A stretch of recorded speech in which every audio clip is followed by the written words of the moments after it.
The following advertisement has been paid for by the big guy Ryback. Are you hungry? You know I'm so hungry, big guy. Hey, Mark, what brings you here?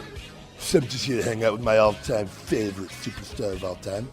What brings you here? Well, I'm doing a paid advertisement for Feed Me More Nutrition, available at feedmemore.com. Big guy, that is music to my ears. Did you tell the people about your Ice So Hungry grass-fed whey protein isolate, the best tasting protein on the market? Wake Up Unlimited Energy, the strongest pre-workout on the market, and the Big Guy all-natural testosterone booster, my personal fave. Big guy, you're on to something with this Feed Me More Nutrition. It is some top quality stuff. Well, thank you, Mark. It is Feed Me More Nutrition, premium quality, the highest quality supplements on the market today. Available now at feedmemore.com. But wait, there's more. Just for being a listener of Conversation with the Big Guy, you can now save 10%. That's right, save 10% at feedmemore.com on all Feed Me More merchandise and apparel and Feed Me More Nutrition with discount code PODCAST10. PODCAST10. Podcast10. Thank you, guys. Ladies and gentlemen, and right now, I'd like to introduce... Whoa. A guy who lost his smile. A guy who took his brand and walked away from millions of dollars. He hails from Sin City. Damn it! That's enough for you two! Shut up! You're I think he said we're fired. Shut up! Pat, slap my ass! It's time for Conversation with the Big Guy, pal!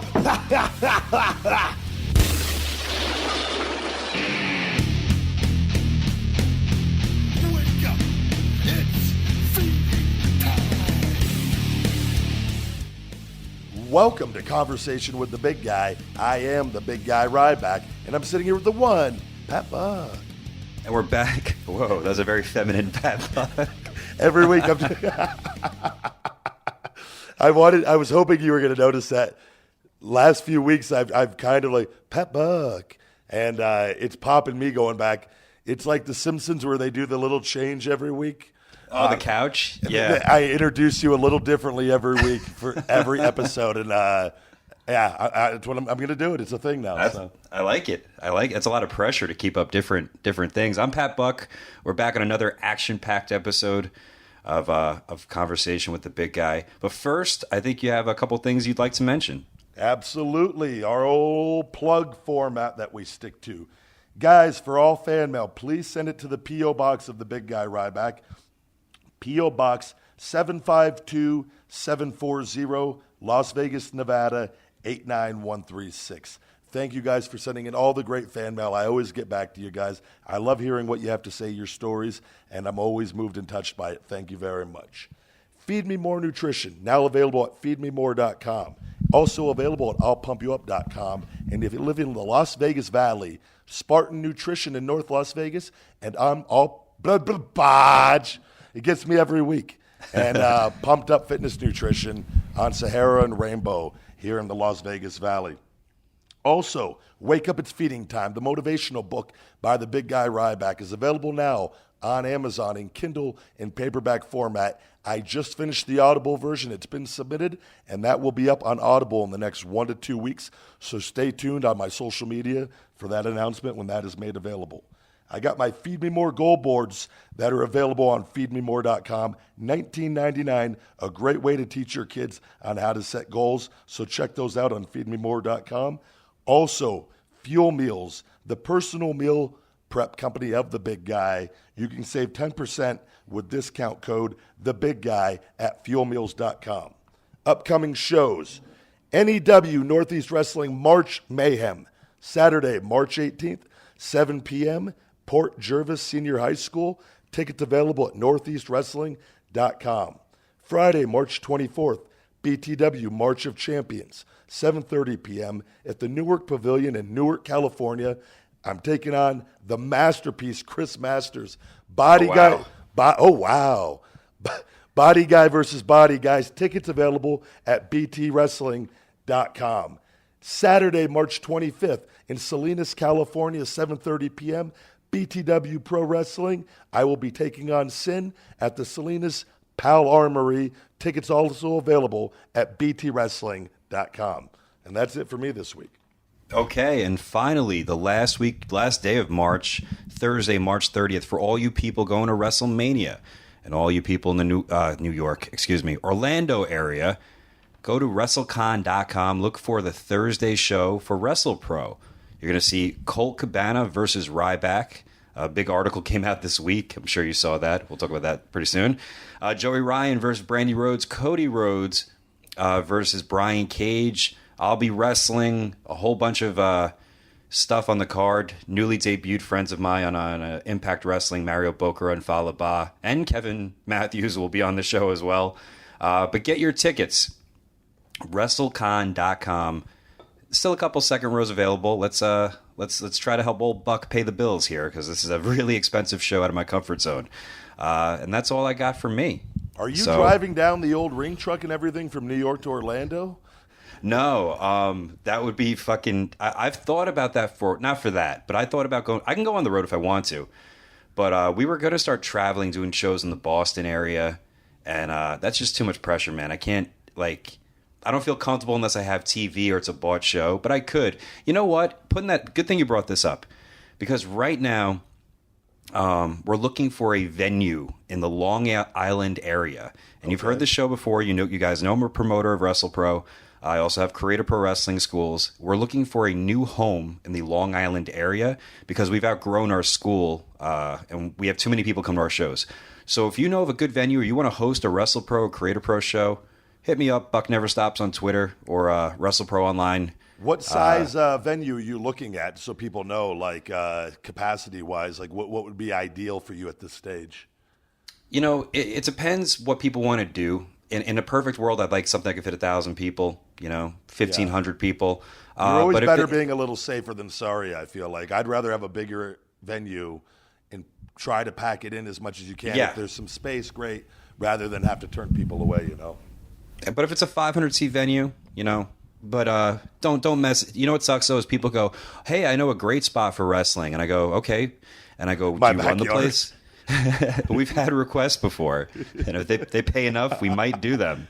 I can't wait for the video of Ryback, the theme, and me coming out of a back door sliding window, doing my entrance on somebody's patio, and then just going and having a hardcore match on a trampoline for the rate, of course. If they pay the rate, or would they have to pay double? Someone's like, I want to really book you for a backyard event. Would you do it for the rate, or would it have to be double? No, I would do it for the rate.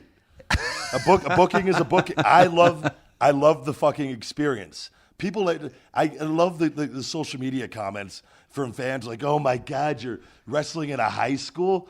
Guess what, you fucking Mark jackass? That's where all the legends used to wrestle at for WWF. That's where all the guys that you're watching on TV now wrestled. I love the fucking experience, and I was just in a high school for Northeast Wrestling last week, and it had over 3,000 people in it, jam packed. And it was unbelievable. So I would do it absolutely, just because it would be a good time, and I know it would be. Big shout out to Big Mike O'Brien for packing in that house. Hell of a show. The signing was 3.5 hours, but that's a good problem to have. Yeah, and actually, I want to bring that up because ManScout Jake Manning exceeded all expectations. So I don't know if we talk about.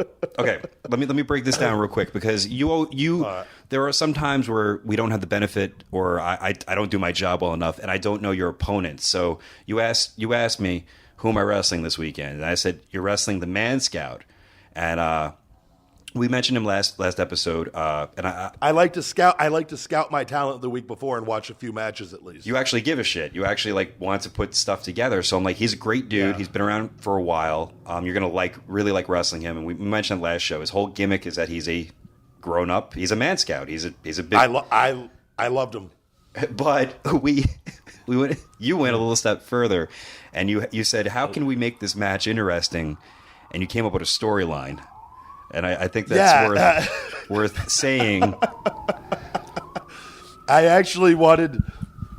I almost put this on my Snapchat last week, and we got sirens going on out there. I know, but Big Poppa Pump's making his Papa Pump making an appearance on the show. Nope, it's just Queens. It's just shitty New York. So I'm big on, ever since I was in developmental, they would always preach, and like they would have talent come down from WWE, and they were always such big advocates, and I to this day it's always stuck with me. Like, tell a story in the ring, and like you don't just have to just do a bunch of moves just to do a bunch of moves if you have a story. Yeah. So I've always, when you have a true story, it always just makes it a million times better. And so now having the handcuffs off, so to speak, and there's no PG format, I figured, well, there's really no storyline I can't do. Yeah. So I figured I cut a promo, and I actually put it on Snapchat, but I didn't send it through.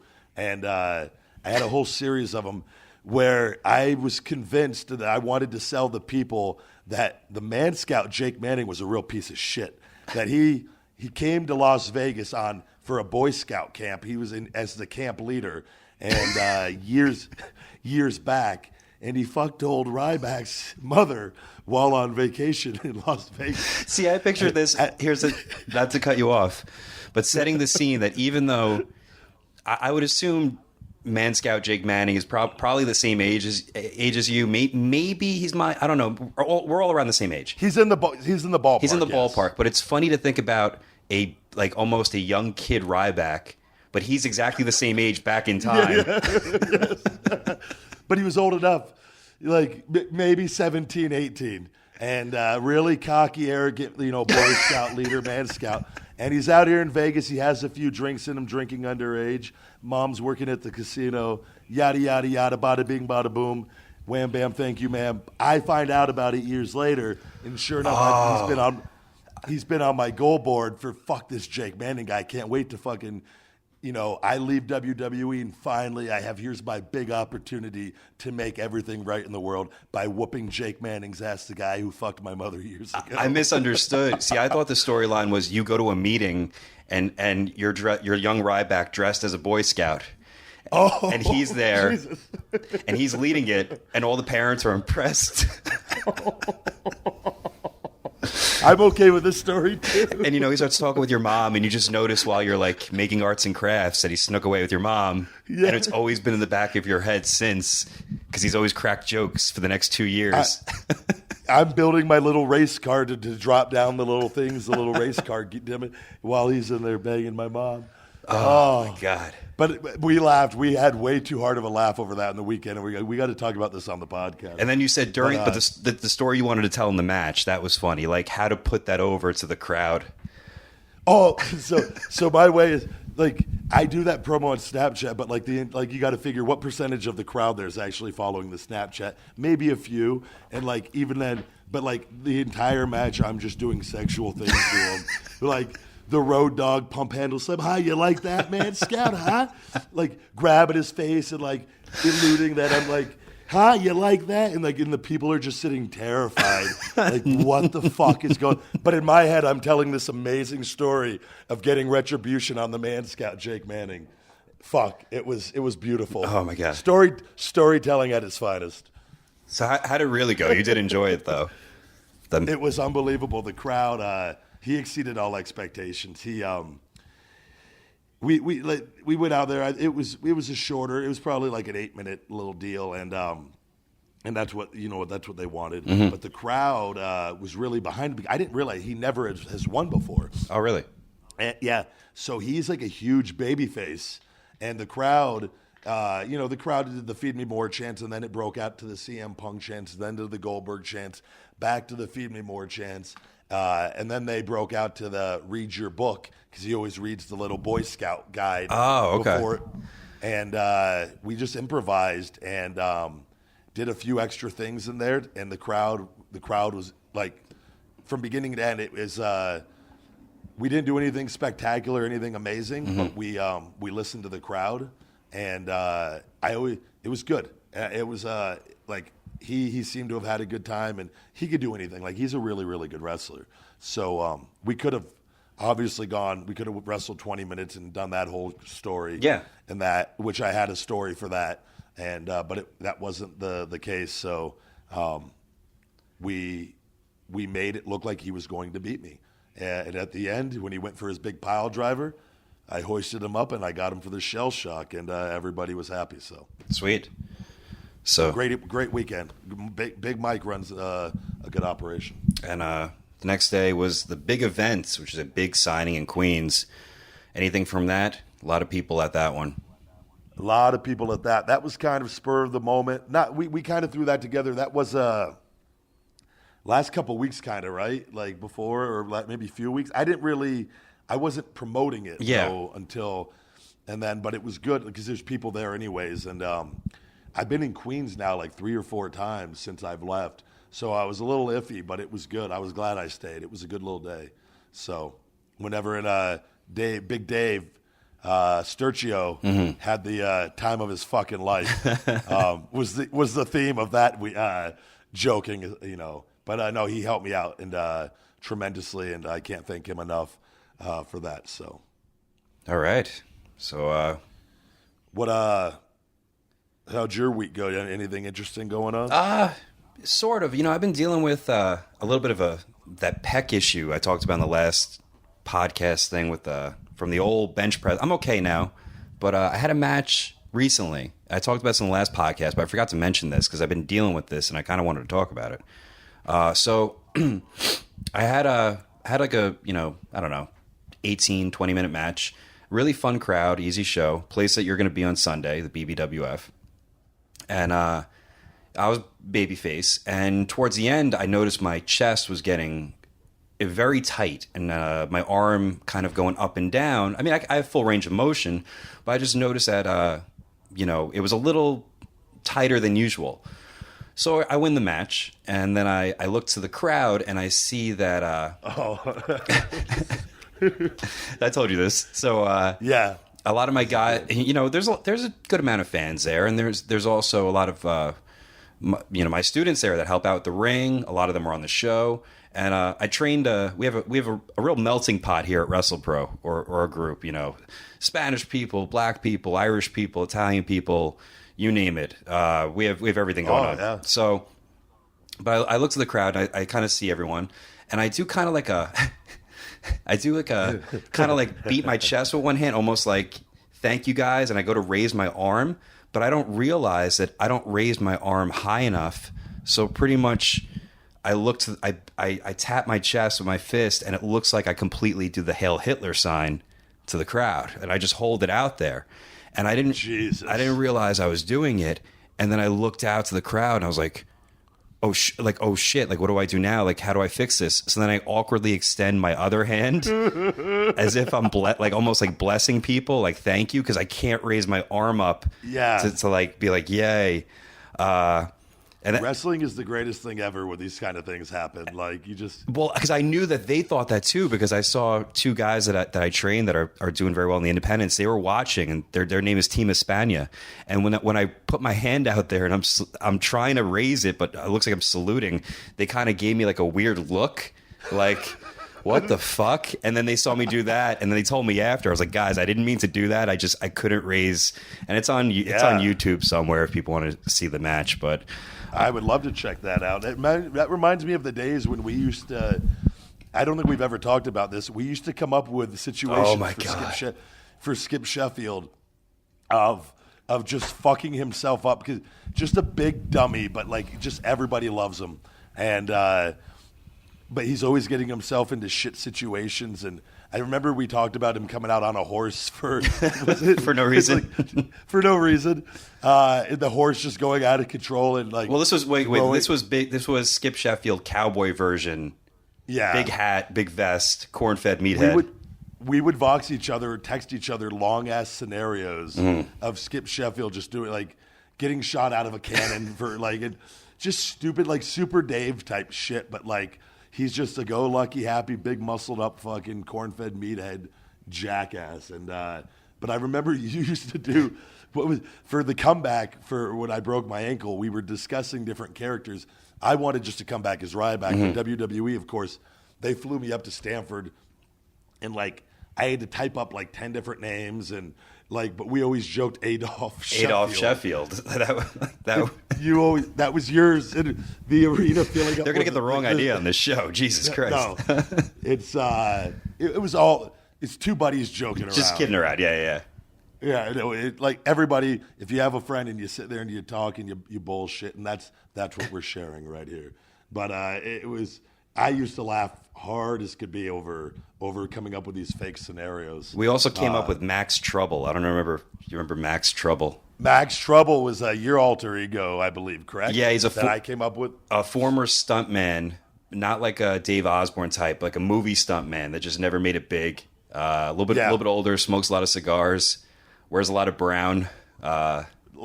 Very frequents a lot of strip clubs. Yeah. Kind of, dare I say, he kind of reminds me of like what Dean Ambrose would wear. Like very similar. Yeah.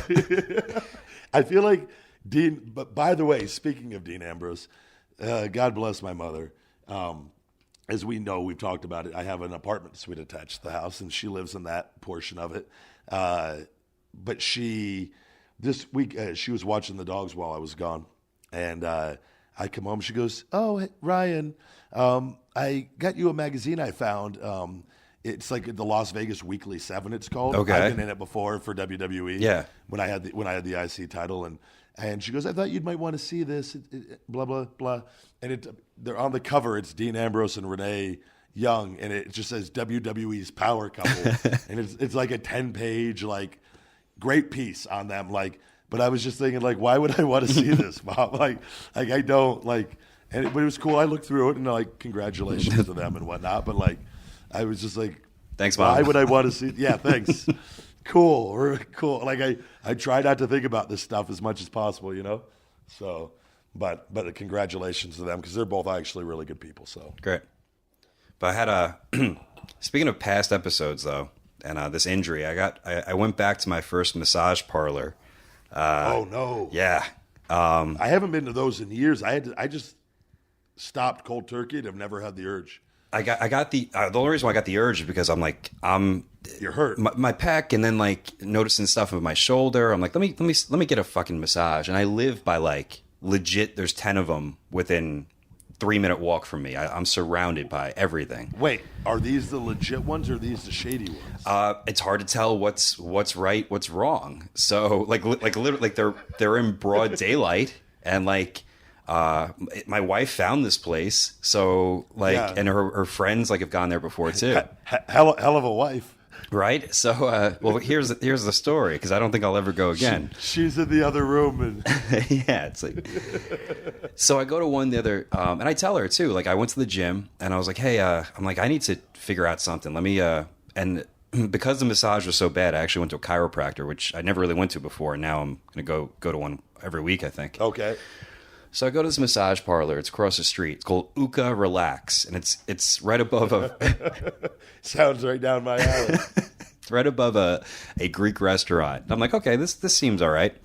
So I go upstairs, and now, when you go in, do you like look around before you go in? No, I just walked right in. There was a crowd outside, like eating dinner. Like not outside, but there was I live in a very. It's kind of like a less busy Manhattan, so there's a lot of stuff going on.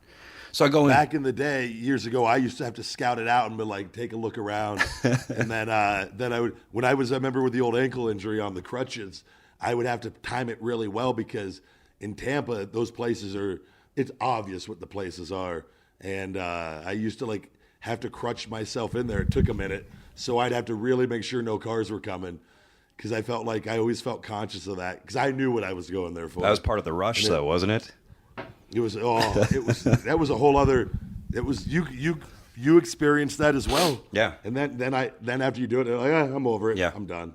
So. But yeah, go ahead. So I go upstairs and it's like I don't know 7:00 at night, and there's a lady there. She's in her like late 40s, I think. I don't know. Good looking or no, but like Mama San. Yeah, just a late 40s Asian woman. I mean, she could have been older, and no idea. So go into the room and, go down to my underwear, massage. Did she tell you? Did they give you a towel or anything? Like, The room was already prepped. Like, everything was in there. Towel was there, Yeah. shit, whatever there. So I lay down face first, and I notice when it starts, she's sniffling a lot. She's got the sniffles, like, constantly, kind of like what we do on the show, but like really bad, just sniffling a lot. And I'm kind of like, oh man, she must be like have a cold or something. So it goes on for like 3-4 minutes, and she leaves, and the music's playing in the background. So like the fake Titanic music. It's always like a knockoff song, and hopefully Eddie can put in some Titanic music in the background here. But so I'm getting the massage. that would be beautiful. And she leaves the room, and I listen, and I'm like, and I hear her blow her nose a lot. I'm like, okay, it's kind of gross, but she's got a cold. She comes back in, she stands on my back and starts like, cracking my back, and I can hear her. She didn't want to use her hands with snot all over them, obviously. So she's sniffling away. She leaves the room again. She blows her nose, comes back in. So it's already like 2 times within the first 5 minutes. As I'm getting massaged, I hear her like breathing heavy now. Like not even just through her nose, like almost, I'm like, either she's getting turned on or she is going to have like a fucking heart attack. Like she's like breathing very deeply. And like, it's very like weird. She leaves the room again. And I go, what the fuck is going on? It's like the 3rd time she left. And I'm kind of just, but it was only for like 5 seconds at a time, 10 seconds at a time. She comes back in and she put a hot towel on my calf. So I'm like, okay, she was getting a hot towel. Starts massaging. She starts breathing heavy again. She leaves, like, and I'm like, something's going on. And I listen, and I could hear. I'm like, did I just hear a toilet flush? I'm like, what the fuck? Like I heard like, I'm like, I could have sworn I heard a toilet flush. She comes back in, another hot towel, massages me for like another 5 minutes, leaves again. I'm like, what the fuck is going on? Finally, the music like stops, like it switches songs, and I hear what sounds like a fucking thermos being emptied into a toilet, and the toilet flush. I think she was like, I think she had the flu, so she was like leaving, and like she's breathing, and like she's trying, and I think she was either puking or crapping. Like I heard the and then I heard the flush, and she came back in, and then by that time I already had like fucking 4. Not washing her hands on any of this, by the way. She kept coming in and trying to like pretend by putting more hot watered towels on me, and I'm like, like that's what she was doing, was getting the hot water for the towels, really softening up those muscles. I'm like, I have fucking 5 towels on me. This is fucking weird as shit. So what a horrible experience. Yeah, man. I'm like, and the massage was like fine, but like after that, I'm like, I'm kind of not a germaphobe, but a little bit. I'm concerned because like I have a shitty immune system, and I'm like, I'm gonna get sick. I'm like, this lady's sneezing, she's fucking blowing her nose, she's shitting in the bathroom, she's coming back here, and like, it was supposed to go an hour, it probably went 40 minutes, and then I gave her a tip, and that was it. I was scared of fucking. Did you even get your pec massaged or no? No, nothing, 0. I just got my back adjusted, and then that was it. Like I was scared I was gonna get fucking. I one time had, I don't know if I ever told you, I got the Coxsackie virus one time. Did I ever tell you that? No. You know what that is? Okay, so because I'm in, not just wrestling. Obviously, we both wrestle, but I'm in the fucking training guys a lot. So like the wrestling ring gets so fucking dirty and disgusting. And like I mentioned on the past show, I had ringworm, and I've had, or jock itch. I've had ringworm before. I've had jock itch. I'm just around these dirty fucking, and my own rings, we spray them down, which I probably should do this week, and I will. But like, I was training for another place, and the place hadn't been cleaned in a long time. So I'm wrestling.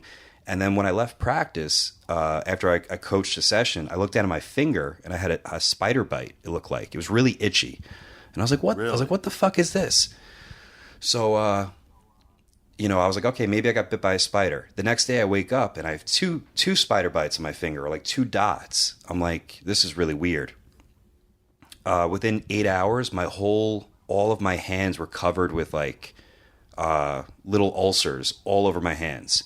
And then my feet were covered with ulcers. I'm like, am I dying? I thought I had like a horrible disease. And I went to the doctor and they're like, oh, you have Coxsackie virus. It's called hand, foot, and mouth disease. They're like, normally little babies get it. I'm like, what the fuck is it from? They're like, you were in contact with either someone's like contaminated like fecal matter or sweat or like grime, kind of like a version of like a staph infection, but not as bad. And like they're like, there's no cure. You just have to wait it out. So I had to fucking wait it out, like wearing like these Mickey Mouse gloves for like 5 days. But I get freaked out with that shit.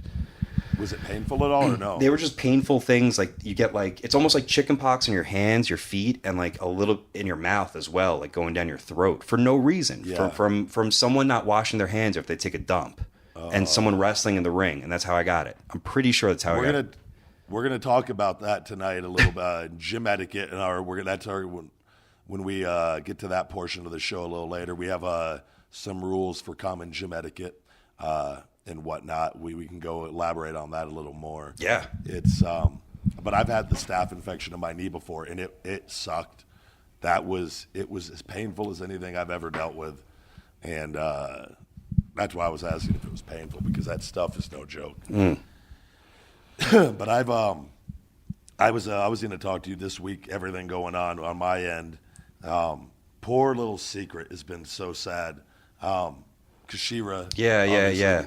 And like when they say one dog passes away and the one that was around it's usually heartbroken. Mm-hmm. And my dad, he won't go and adopt another dog. Really? And he leaves her there alone when he goes and golfs. Mm-hmm. And when I go over and see her, and I try to go over there on most days, she whines and whimpers when I walk in out of excitement, but like she's crying, and she never used to ever do that. And like she's just very, like my dad, she's just sad, and my dad won't let me keep her here at night. He just wants her there with him, and I'm just like, let me bring her over to be around the dogs. Yeah, and stuff. right. It's just, it's. He won't. Would he take an older dog or no? Nothing. He doesn't want anything. No, I think he would. He doesn't want a puppy. Okay. Because he wants another like pit bull or a terrier or some kind of dog like that. Mm-hmm. But he hasn't done anything to go, and like he's retired. Yeah. And like I was just like, so I got to put that on my to-do list. I think because Sophie's mine. Sonny's here all the time. I'm not going to let Sophie and Secret get along beautifully, but I don't want Sophie living over there. So yeah. I'm dealing with all that. But on to bigger and better news, Feed Me More Nutrition. I just sent out a package to Kuwait, working out a deal over there with a distributor over there to get Feed Me More Nutrition in Kuwait. So hopefully I got some more news on that. And then we're launching on Amazon with their fulfillment center in the next 7 to 10 days, and if not sooner.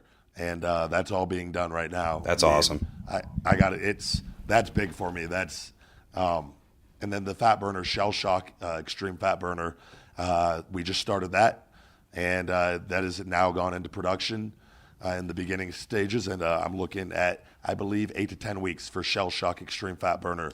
And it has. There's nothing like it on the market. There's a lot of cool things, and just in time for summer, and it's going to help a lot of people. Awesome. All right, right here, you also got some, I don't know what you want to talk about this week. A lot happened in wrestling. Actually, we got reviews, right? Oh, shit. Yeah, sorry. Let's stick to the old. I love getting to the reviews. Well, this one this week, let me pull this up. We didn't have this many this week, God damn it. We had a couple, but one stood out to me because it was kind of weird, but in a good sort of way. And I just kind of picked this one because there weren't that many this week, or at least I didn't see them. And sometimes they don't pull up in order, which kind of sucks. Yeah. So this one's from Willow Tree Angel. It's a bit lengthy, so forgive me, guys. Listening to Ryback while on horseback. I had been asked by a friend to come horseback riding with them at their barn. I love riding and rarely get to do it anymore. So when I was asked, I jumped at the chance. I got to the barn, and my friend was still getting the horses groomed and tacked, so I pulled out my trusty iPod Touch and my external speaker, and I turned on Conversation with the Big Guy, since I've been trying to get my friend to listen to the podcast ever since I started talking about it several weeks ago. I was to ride a horse whose barn name is Pat. Apparently, Pat likes Pat Buck's voice because he put his nose right up to the speaker and perked up his ears anytime Pat was talking. Wanting to continue listening to their podcast, we put the speaker on one of the ring posts and continued to let the podcast play. When Ryback and Pat Buck started talking about customer service at Moe's and the Northeast service station food, and the chat room, I lost it and LOL. The funny thing is about the horses, they are prey animals, and therefore they don't respond favorably to sudden, loud, unfamiliar noises that come from behind them. Pat reared up and bucked me off. Fearing for his life, for all he knew, he turned into some kind of predatory animal that was about to kill him.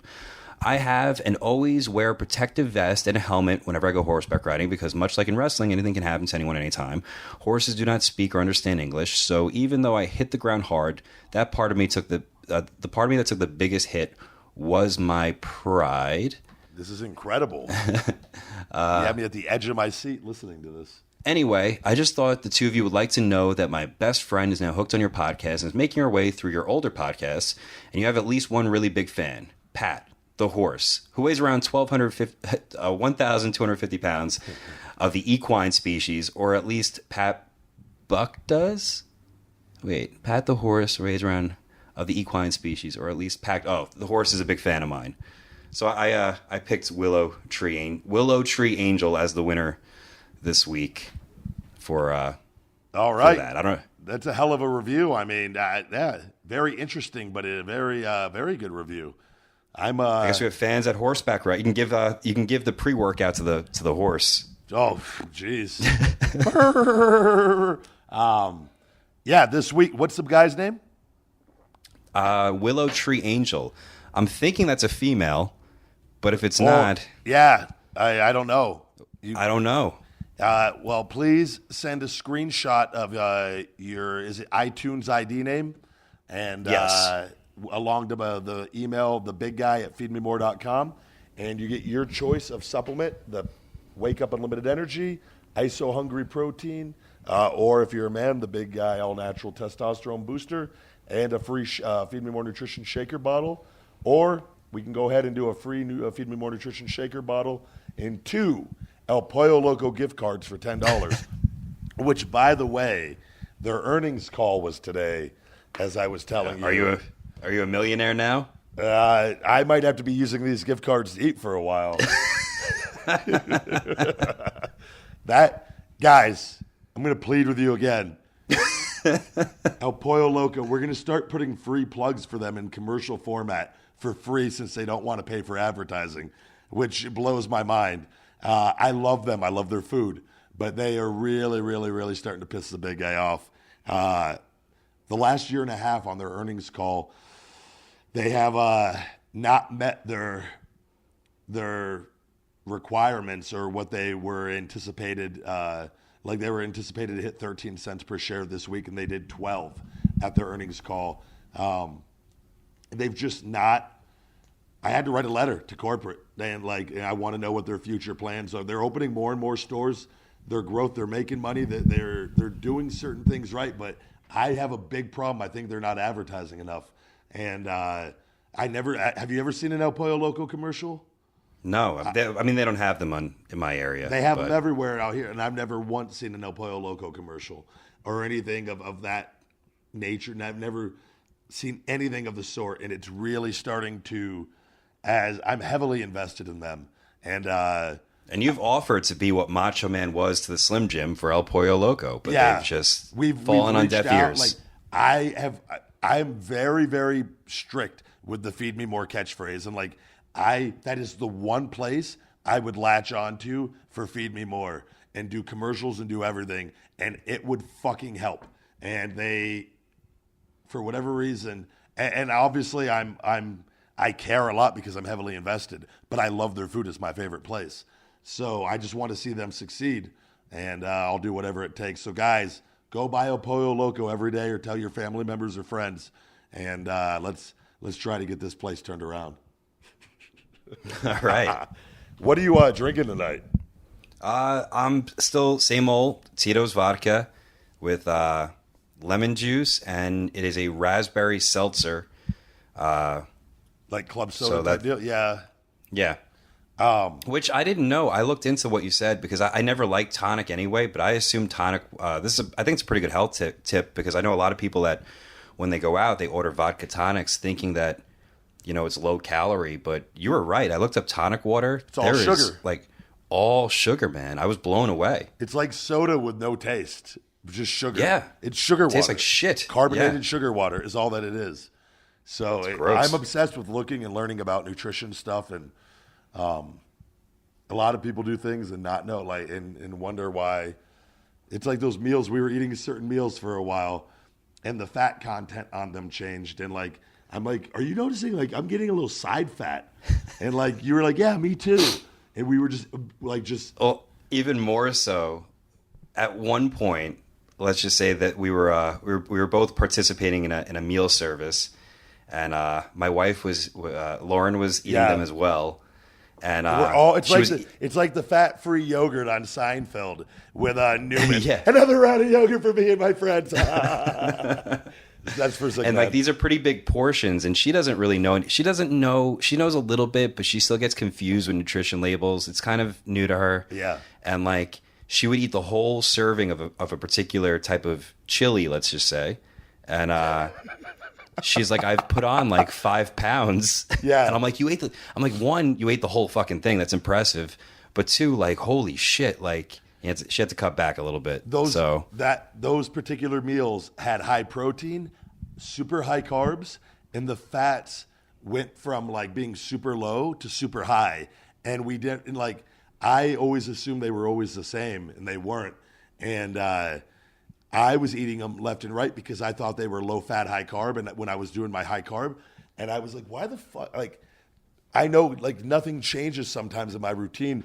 And when I start putting on like side fat or holding water, I'm like, what the fuck is going on? And I remember I looked at the label one day and I voxed you instantly. I was like, the fat went up by like 5 or 6 times of what it was. And I was blown away. I was mixing my carbs and my fats. And I wasn't intentionally doing that because I know better. It just, the nutrition label changed and they didn't tell anybody. So we had a lot of positive feedback over somebody. They love the muffin, the idea of the muffin character. Oh, really? Someone that wears the too tight trunks with the big muffin sides hanging over.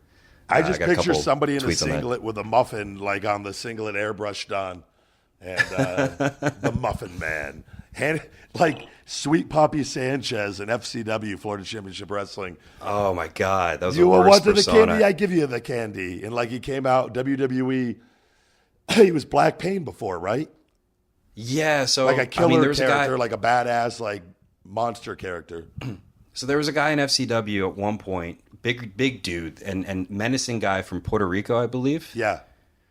And there, he had the it factor, which I like to refer to as height in WWE world. Yeah. I believe they're, so he was kind of a softer guy, but he was a menacing dude with a mask, and they changed his gimmick to basically. When I first saw it, I'm like, Candyman. Is this guy a pedophile? He comes out to the front row and he's passing out candy to all the kids. He hands out candy to kids. It's sweet Poppy Sanchez is sitting outside of your local school community waiting for the kids to come out to give them candy. You want the candy? I give you the candy. It was great because John Laurinaitis came down and like gave this whole spiel about how like this was like a WWE created character and like he just the poor guy like and we all like want to believe it, but like it's really just one big giant rib before they fire the guy. And like, and who's to say they might, if it would have caught on fire, I feel like they might have done something with it. But like, let's be honest, like how far is a Candyman really going to go? And like they were providing the candy at first. And then, and like, it was like all the original name brand candies. And like, he had a nice assortment and the kids were really into it. And yeah. If you get a good, like a nice fucking Hershey's bar or like a Kit Kat, you're like, oh, wow, yeah. This is impressive. The kids loved them. But then WWE quit buying the candy, and Sweet Poppy Sanchez didn't put into it what they were putting in, and he started buying the generic candies, and it just went down the drain right after that. And I'm convinced because he didn't spend money on the fucking candy, and that the gimmick just totally died.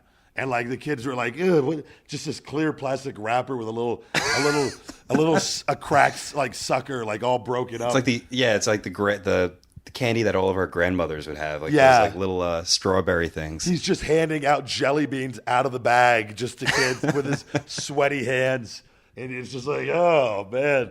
And then they turned back to Black Pain. But let's be honest, once you go to Sweet Poppy Sanchez, there's no going back after that. They're not forgetting that. No, not at all. Not in that little FCW community. They're not. So, but it was one of my favorite characters because we always joked about the pedophile thing. And that's not a laughing matter. But like when you're in wrestling with a bunch of guys that joke and have fun within that environment, it was fucking funny. So yeah. But yeah, what's going on this week in the? Oh, I didn't even say what I was drinking before we get into that. Yeah. I like to let everybody know. This week, though, Colby Red, California Red Blend. And I like this one. I had to swing by Walgreens today to pick up some green tea stuff. And I saw this wine. And it's I'm just going to read this little kit real quick. Just prior to his 10th birthday, Colby Groom underwent back-to-back open heart surgeries. Inspired to raise awareness, Colby and his dad, notable winemaker Daryl Groom, created Colby Red as a way to raise funds for heart-related charities. So wow. I thought it was. I sit around, I read the labels, and I thought this one caught my eye today, and so Colby Red, and I actually really, really enjoy the taste. All right, pretty good.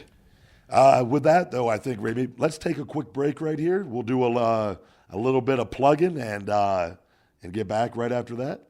Yeah, sounds good. Today's podcast is brought to you by Audible. Get a free audiobook download and 30-day free trial at www.audibletrial.com/bigguy. Look, here's more stuff for Audible. This is what you need to do. If you like podcasts, sometimes you run out of stuff because you listen to your favorite ones.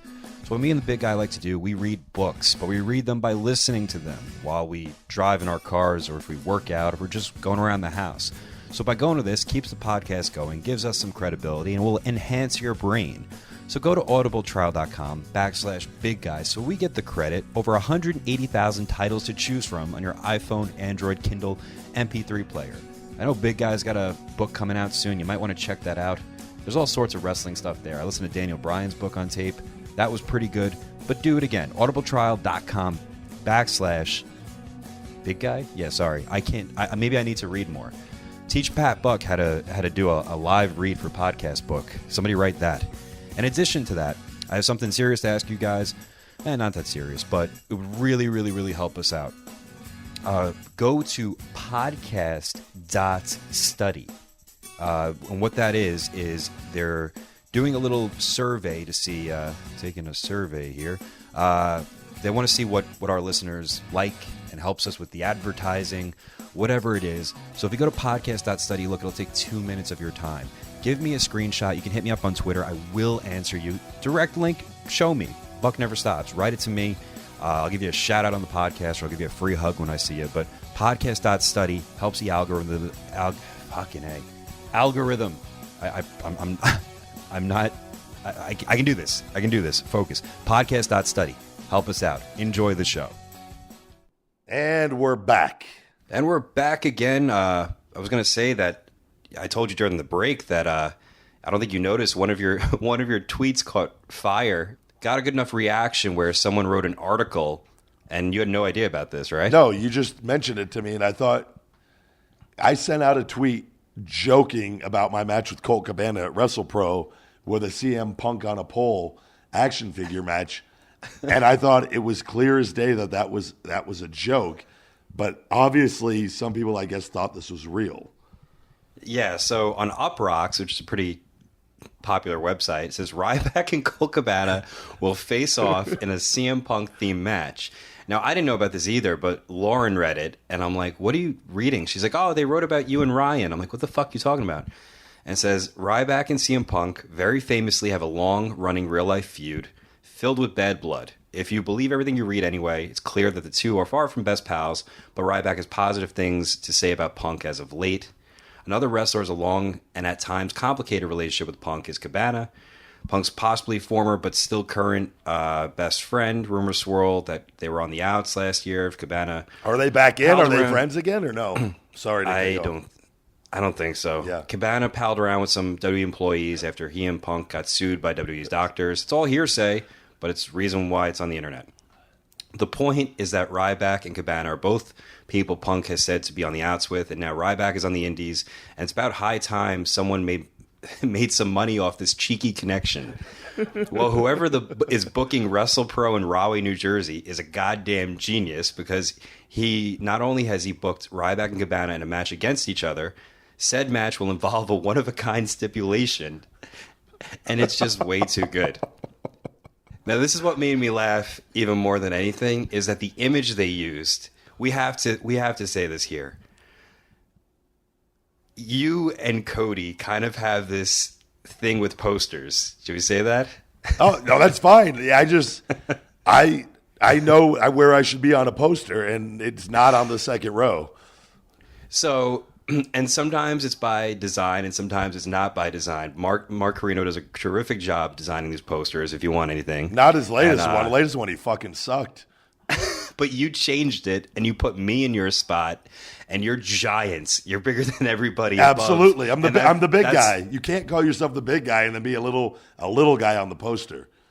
So that's the poster they put up, which I was very, very thankful for. And it mentions your tweet as well. It says, yes, a CM Punk action figure on a pole match. Whoever can successfully scale the pole, retrieve a miniature plastic version of everyone's favorite MMA fighter, And then will emerge victorious. No, but you have to use it on your opponent. You can't. It's not whoever. You got to actually use it. There's still a pinfall, I believe. It's not like it's not a contract on a pole match. It is, in my mind, it is. You got to. You can. Whoever can get that action figure, it is now a weapon, because, and then you could use that weapon to defeat your opponent. And it says more than anything else, this really just proves what a good sense of humor both men have about rumors, rumblings, internet beefs, and snarky dumbness. Good for them. Bonus points if there's a last-minute gimmick adjustment and CM Punk actually volunteers to put himself on the pole. He's probably going to be free that day. They may as well ask him. Just him hanging from a pole.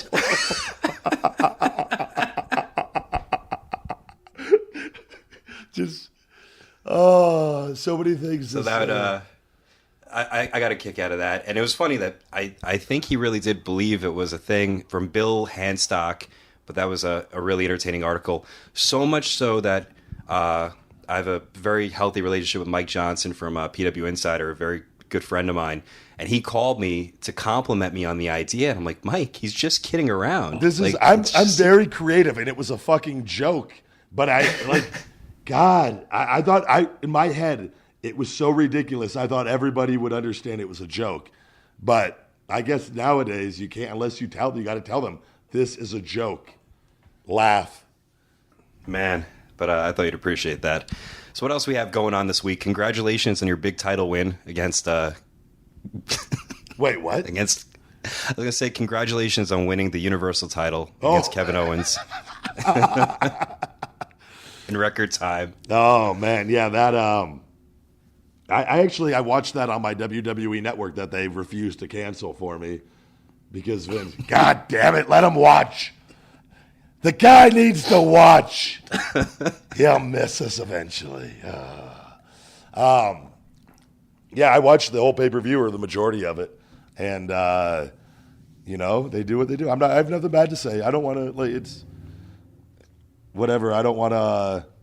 They put the championship on him, and I don't think he's wrestled that long since he's been there, but he hasn't had to. So, I mean, to be honest, I get it completely. I don't think he's capable of no doing that. I look at you it. know? He physically looks very impressive still. Yes. But you could just tell, he's an older human being now, Yeah. and I think and anybody who tries to deny that is being ridiculous. But I think he's done a phenomenal job of being Goldberg still to the best of his ability, and they've done a good job with him. So it's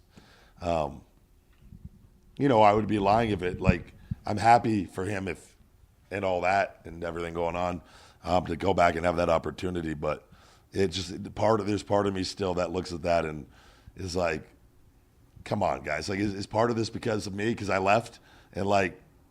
Really? You think so? I don't put anything past him at this point. Like, why wasn't he brought in when I was there for the last 5 years or 4.5 years?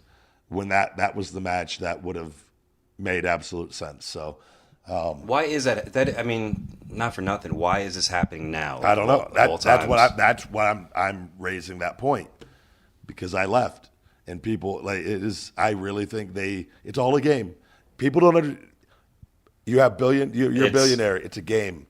It's a game. Yes, it is a game, and he has his toys, and he plays with his toys, and he likes to do things, and I look, and part of me really believes that it's just like in spite of things, and it's whatever. So, but I'm happy. I know people. I'm happy for Bill. People are going to listen to that and go like, oh, come on, or they don't get it. Those are all fucking marks that don't get it, and they're not like. But some may isolate that clip or be like, and then, but when I really beg the question, why? That is a really, really, really valid just bringing up a point, now?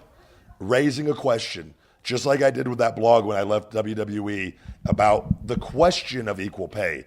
Not stating, but yet people will read it and then sit there and say, he's demanding equal pay for all wrestlers. Never once said that. I had a clear fucking question mark after raising a question to get people to use their minds to think and to have conversation. But you're dealing with a lot of idiots and then that's blah, blah, blah, blah, blah, blah, blah, blah, blah, blah. So, and that's what happens. Now that, I don't really know what to think of it too, because I think they've actually utilized Goldberg better than they've used probably 4/5 of their talent in terms of protection and the way they've set him up for success. And now the main event is clearly, or one of, I don't know if you put that higher than the, Bray's title. I don't know if it's on an equal level. I don't think will Brock and Goldberg close a show. I don't know. But unless they have a very dramatic, they're not going to. I don't think they're going to have. I don't think they're putting in time from a bell to bell physical standpoint. I don't see that being the case because if they were going to do it, they would have done it. They would have tried it out with Kevin, and they didn't. So there will be some shenanigans in place for that to switch the title over to Brock probably, or that will eventually, I'm sure, be the case. So. And someone made the point that match has to happen because the only match that mainstream media would pick up or put on ESPN. Which you know what I mean? Yeah, I could see that. That's a smart business move. You got to remember too, they're playing to the hardcore fans are always going to watch, and they always do.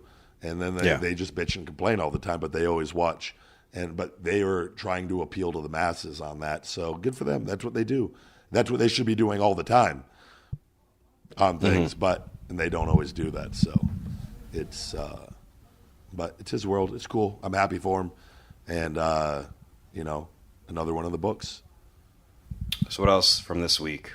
Did you have any, did you have anything else? I saw because I took a glance. I always do my prepping for this. And, the Daniel Bryan, they said, is something with the wrestling, was being talked about, and I was curious on your thoughts on that too. Well, first, it's happened multiple times with him bringing up. It's clear that he's been adamant in saying that he wants to wrestle. I know that he wants to, and he's been cleared by. He said, I think maybe 2 or 3 concussion experts or doctors, and it's happened. I didn't know that he's been cleared by. Really, but he won't be cleared by WWE. And he mentioned something about, let's see, in a year and a half. I don't know if that's his contract or if that's, a time period with WWE, but it's obvious he is going to eventually at some point. Dan seems like a pretty strong-willed guy, and I could see him, obviously doing so. And these all come out it's actually one of the best shows in wrestling. It's called Talking Smack. It's like a segment before on the network. But from a talent standpoint, I feel like that sucks after a TV taping when you want to just get the hell out of there. And you guys got Talking Smack tonight. Fucking sweet. But yeah, the guy that's made the most of it and is the Miz, who I think is the only heel in WWE. Yeah, probably is the Miz. And I'm stealing this from someone else, but Roman Reigns as well. But the company doesn't know it. So they're the only two heels and the real heels in the promotion. Yeah, I don't know how to. You got to look at it though, Roman, and it's again part of the problem. You got to, if you remember correctly, fans were cheering the fuck out of him when he was part of the Shield, and like, yeah, sure. And so here's another theory, and like, fans, so the more successful you are, the more people hate you. Mm-hmm. So what better, like, but I do feel like we've talked about, you have to acknowledge them on a certain level. But the reason why if they haven't done it yet is probably because of the merchandise numbers that he's pulling in is probably very, very strong. Think so? Is that why? Oh, I know so. I would guarantee Okay. it. Yeah, guarantee it. And that's by design. They know that because they're marketing to the masses with him. But that audience, they could turn him heel and they would be playing to that small part, but then you're going to lose out a little bit on the merchandising end on him and stuff. But there's a lot of different things to look at that. But I look at it, though, if you did acknowledge them and turn him heel at the right time, you could make him a bigger baby face. You could get you could actually get those people who really like him if you did that and took a step back, and which they might do. You never know. He's in their little inner circle, so anything's possible with him. So I love Roman. I think he's awesome. And has WWE ever had a person like you say with the merchandise stuff? Like, you know how NWO at one point that was the hot shirt in WCW and they were heels, but that was clearly that moved more merch than anyone there. Yeah. Has WWE had that where someone was a heel and moved more merch that hasn't really happened? I don't know. I know New Day was their merch sales, and I think it was when they were still heel. Okay. Which was what fueled them to turn them babyface. Was they had such good merch numbers, and they ran with it, and they realized, well, fuck, if people are buying it and they're not supposed to like them, what are they going to do if we tell them to like them and we keep them kind of intact with how they are? And like it couldn't have happened to a better group of three guys. So it was, and they've. Somebody was host of WrestleMania was saying like they couldn't figure out anything for New Day for WrestleMania. For WrestleMania, yeah. One of the hottest acts in the last couple of years. 6-man tag. Nope. No, but it doesn't matter. People are gonna bitch and whine about anything. They're featured on WrestleMania in probably the biggest role of the show. They're going to be featured. They'll be on multiple times. So you look at the positive of it, it's a great situation for them, and they're going to make a shit ton of money and not bump one time probably. So good for them. Yeah, that's true. Do you think? Very I guarantee you they're not upset. No, absolutely not. I don't know if we skipped over too much with the Daniel Bryan thing. I think it's safe to say at some point, if WWE doesn't clear him, I think he'll walk away, and I think he would make I don't want to say just such a killing, but like I think he would set himself up for total success and happiness if he ever decides to go down that route. He would have. Yeah, no, I look at it too, though. But when you're dealing with your brain, I know Danny's a very competitive human being. He went out as high as you can go out in wrestling. He did. He did. Like it's as far as what he, as far as from. But did he go out on his own terms? Though? Yeah. So that's another thing. As far as from what we all perceive to be the highest thing, I should say, internally he's probably not satisfied yet and not happy because he didn't do it long enough. He'll be a WWE Hall of Famer, and sure, he's going to be one of those guys, and he's part of that whole movement of hiring these other independent guys coming in. Him, CM Punk, they opened up a lot of doors for guys to come in there and get hired and have an opportunity and be used in a better role. So, but he's going to be a father here, and I think you got to start looking at. He's probably approaching 40, and or will be. I mean. Not yet. I think he's 36 or 7 now. I actually don't know. I'm not sure. I think he's my age or a year older. Like he's 35 or 36. So I mean, he's still, which is not old, but he's been wrestling a long time, and he wrestled in a lot of shitty rings, and it's as I've talked about, the independent rings are not WWE rings. No. And I would just want him to do what's best for him. And I know I've talked to him before, and we've talked about briefly, and I'm not around him enough to be able to say, but like, I feel like he definitely is struggling with not wrestling, as anybody would, after doing it for the majority of your life. So I just want him to make the best decision for him and his family, and because he's such a great guy and human being. But happiness is a very important thing, and maybe he wrestles, and maybe he, I don't feel good doing this, and I know I can't do this anymore. And I understand WWE's standpoint on the issue, and they're protecting themselves, and you can't blame them for that, because he goes balls to the wall all the time. He doesn't have a lower gear. But he's been kind of saying in those segments that he knows that if he actually thinks he could wrestle a style and be completely different, where he still has interesting and competitive matches, but it would not be similar to the way he was. So that's what he's put out there. That's all fine and well, and I know I understand his mentality, and he's very creative, and he's creative enough to pull that off. But he cannot control who he's in the ring with. And I know one of his concussions was from a kick to the head, and you can't control that aspect of physicality of in there and being in the ring with guys. And I know if he's on the independent, he can control who he puts himself in the ring with. But it's more than just an in-ring style. It's his opponents in the ring, and things happen in there. And it's, did Goldberg mean to do that to Bret Hart? Yeah. No, yeah, you're right. It happens. It's a very physical. It does happen. So, and when you're dealing with multiple concussions and your brain has been rocked, I just want Dan. I get it. I understand it, and he'll make the best decision for himself and him and his family. But it's a very touchy subject, and but I understand it's not. It sucks for him to be at TVs and having to do this and be around it.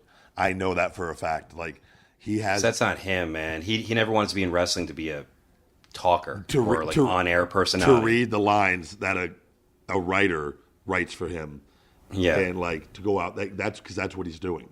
And I know talking smack, he probably gets a little more freedom, but yeah, it's I get it. I want the best for him. So that's it on that. All right. So what else we got? Do you want to get into any? Do you want to do any fan questions this week? Do you want to do a blast from the past? I mean, what do you want to do this week, Buck? No, I felt bad about last week with we got so heavily into it. Positive feedback across the board for the blast from the past, except for one little gentleman in Oshkosh, Wisconsin. Who's that? Who's not his first name is Dylan. Dylan Postal, I believe. If I'm saying his last name. Postal? He's actually Postal. Yeah. Postal. He was not a fan of Blast for the Past segment because he liked my parts. He said he did not like us talking about what office business, brother.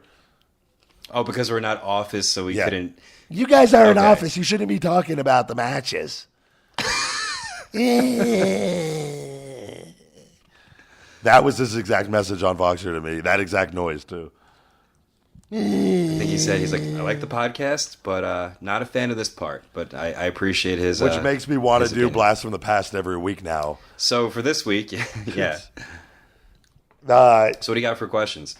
I wanted to read it. I don't know if I want to read the whole thing on the podcast because it's really long. All right. It was a very touching letter by a fan, Ross Peterson, who's in the U.S. Navy. And I'm debating on if I want to read this or not. It's not that long, but I don't want to harp on WWE stuff the more that I think about it. And it's So we'll go ahead and go into some questions, maybe for another time. It's a really, really good email that he sent me, and from a guy very high up in the U.S. Navy. And he was a big wrestling fan, a big Ryback fan. And he was very sympathetic to the way that things had worked out. And it was just a really cool letter. and eventually we'll get to that. And I just don't want to. I don't want to harp on WWE stuff all the time. And not that we're gonna on that, but some fan questions here. If we'll get to that, and one of them actually is I don't think we touched on this before. Did we touch on the CPAP stuff from the fan? We've mentioned it briefly about a couple things about sleep apnea, but not a lot. I think this is a question that could help a lot of people. So it's from Panda Bear, and it's: do you think you could at some point talk about having to use a CPAP machine? CPAP is continuous positive airway pressure, and it's for obstructive sleep apnea, something that I've had the majority of my life, and a lot of people actually are diagnosed with it and have it and don't know it.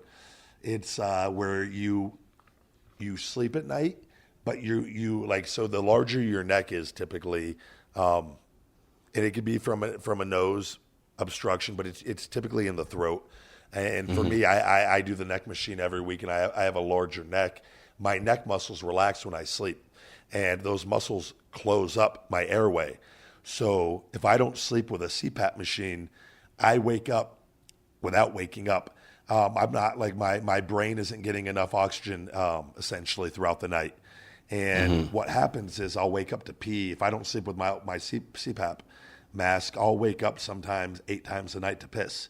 And that's my body telling me, my body is waking myself up because my brain's not getting enough oxygen, and it's horrible for recovery, and it stresses your heart, and it's so bad for you. And they now have a surgery with ear, nose, and throat doctors that I believe it's like an 85 to 90% success rate of where they take out some of the throat tissue, and it usually resolves the problem. It's a very intrusive surgery, and it's about a 1 to 2 week recovery time. And I'm going to get that done eventually, but I don't mind the CPAP machine. It has totally changed my life. And if you or a loved one that you have snores heavily, I snored since I was a kid. My mom has me on video snoring at 5 years old heavily. It's just one of those things that I've never been able to breathe good sleeping. And I always have the crooked nose, and I got that fixed, and that helps, but it's still a throat issue. And I know Rusev, actually, his dad, he was able, after me and him spoke quite a bit up there, and he's one of my good buddies. He, I don't know if I should say that out loud or not, but he talked his dad into getting the sleep apnea test done, and his dad had severe sleep apnea, and it improved his life greatly. You just have, if you're tired during the day, so I had sleep apnea so bad. I remember my first year in WWE, Mark Henry and Big Show actually were the guys that they yelled at me because I would fall asleep on the airplanes, on like the charters, and the whole plane would hear me snoring. And and they recognized it right away. They go, "You have sleep apnea. Get this checked. It will change your life." I couldn't. Really? Yeah. And is that so? That's the reason why you got checked out? Was them? Yeah. Or they literally pulled me aside and both at different times, and they talked. It happened a couple times, and finally Mark Henry just goes, "You need to go fucking get this checked." He goes, "You're going to fucking die early." He was just so adamant about it, and I was just, I always cared about my health. I was just, I'm so busy. I'm on the road every week. I'm a wrestler, and I was just like, fuck, why am I overlooking this? And that may be the best advice he's ever given me on anything. It was, and I went and got to a sleep center, and I had severe sleep apnea, and it literally made me feel better instantly. It took a little adjusting, sleeping with a mask on every night. I can't sleep without it now. I love it, and but I used to fall asleep. If I would come home off the road, I'd wake up in the morning and put the TV on and go to eat breakfast. I would eat and then pass out because I couldn't sit down and not fall asleep because my body was so physically drained and tired. And then driving on the road, my head would nod off. And I was afraid for my life in traveling alone and stuff. And so I went and got it, and I have energy now. It changed everything. It was a game changer. So if you think you have it, or suspect you or a loved one might have it, talk them into going to a sleep center, getting a study done, and get a sleep apnea machine or get the surgery done. It will change your life, and you will not regret it. So, how big do you have to be to be considered for that? Does that matter? No, or it doesn't matter. It could be, you could be a skinny person. There's different, but typically, and I was told, once your neck is 18 inches and over, it increases your chances of having it substantially. And I think my neck's 19. Okay. And I was always, and my neck is typically always between 21 and 22 inches. So it's just every inch the doctor gave me a statistic on. And I remember the doctor goes, and he was just like, saying it in such a negative way. He was just like, the bigger your neck it is, anything over 18 inches. And he goes, it increases every inch. And like, he was like, I was super happy about my neck size. I was like, but this doctor was looking at it as like a drawback. And I was like, I can't walk around having a fucking pencil neck. Like, but I thought that was a great question. Great question from Panda Bear. Great question, Panda Bear. Let's see. I want to do one more, and I'm going to look at it here. I want to find the most interesting one. From Michael White, who's a very loyal follower and brand ambassador for Feed Me More Nutrition. What would happen if you won a match you were told to lose? Would you be fired, terminated? I don't know, but it's one of those things that it's so unprofessional, and no matter what the circumstances, the moment you do that, you'll never be trusted ever again. In the entire wrestling community, where, I mean, and you could probably touch on that too. What if it's by accident though? You know what I mean? But I'm thinking he's saying if you kind of just went into business for yourself. Oh, just did it. Oh yeah, you're stamped forever. Yeah, where you're not going to be able to do good business, not only for the company that you did that to, but anywhere else, because there's just there's a trust factor that goes into this, and no matter how unhappy I've ever been or thought that was so wrong, and at the end of the day, there's a trust factor in being a professional wrestler and being loyal, and you can handle business afterwards, and at other times, but when you're in that ring, it's just not acceptable, and the person who goes against that will forever really, really damage themselves. So it's just not worth the risk. It's a reputation thing, and I think you only get one, and it's kind of, you can't really get away with it anywhere. It'll follow you at some point, and I kind of tell a lot of my guys this too, like first impressions and your reputation is really sometimes all that you have. So if enough people think you're an asshole and talk about it, and it gets back to enough people from credible sources, chances are you're that perception. You're that. Maybe you can change it, maybe you can't, but doing the right thing and having a solid reputation does carry a lot of weight. So you don't want to do that. Maybe you could touch on this for me. Do you remember back in the day with Hogan and Jarrett? What was the deal with that? Because I remember hearing about that back then. I can't remember if I was watching that live. It was a pay-per-view, I believe, right? Yeah, gosh. I remember it distinctly as far. I don't remember which pay-per-view, but I remember the whole Vince Russo thing and Hogan exercising his creative control card. Was that he didn't want to lose to Jarrett? Was that the thing? And I think so. Yeah, I think that was still something. But he still did business and went out and rather, you know what I mean? Like he still at the end of the day went out there and. Well, he went out and then Jeff laid down. Correct? Yeah. Wasn't that it? Was that what happened on that one? Yeah. And then Hogan covered him but then people say Hogan was in on it too, so I don't know. Yeah, who knows? It could have all been, but that just came to my mind on that. So but it's just something you never do in the business, and when you get into this, and it doesn't matter how tough you are, you just don't cross that line. That's one line you never cross, because you will never. If you do, be prepared for it to be your last one. And that's all there is to say about that. Any other questions, or are we going to move on? No, that's good for this week on that. I'm happy with that. I just wanted to get a couple of them in because I know we didn't touch on them the last week. I was curious. We'll say blast from the past for next week. I know last week because I wanted to talk about this, and I know you did too. before we get into gym etiquette. But most underutilized WWE talents. Okay, that's right. I completely forgot about this, but this will be fun to bring up. And to do so, I think I'm going to bring up the current WWE roster. Well, why don't you start off? What do you think? Off the top of my head, and there's a few names of guys. Obviously, Rusev we've seen as of late. I feel had not been used to the best of his abilities. Compared to what he has been in the past.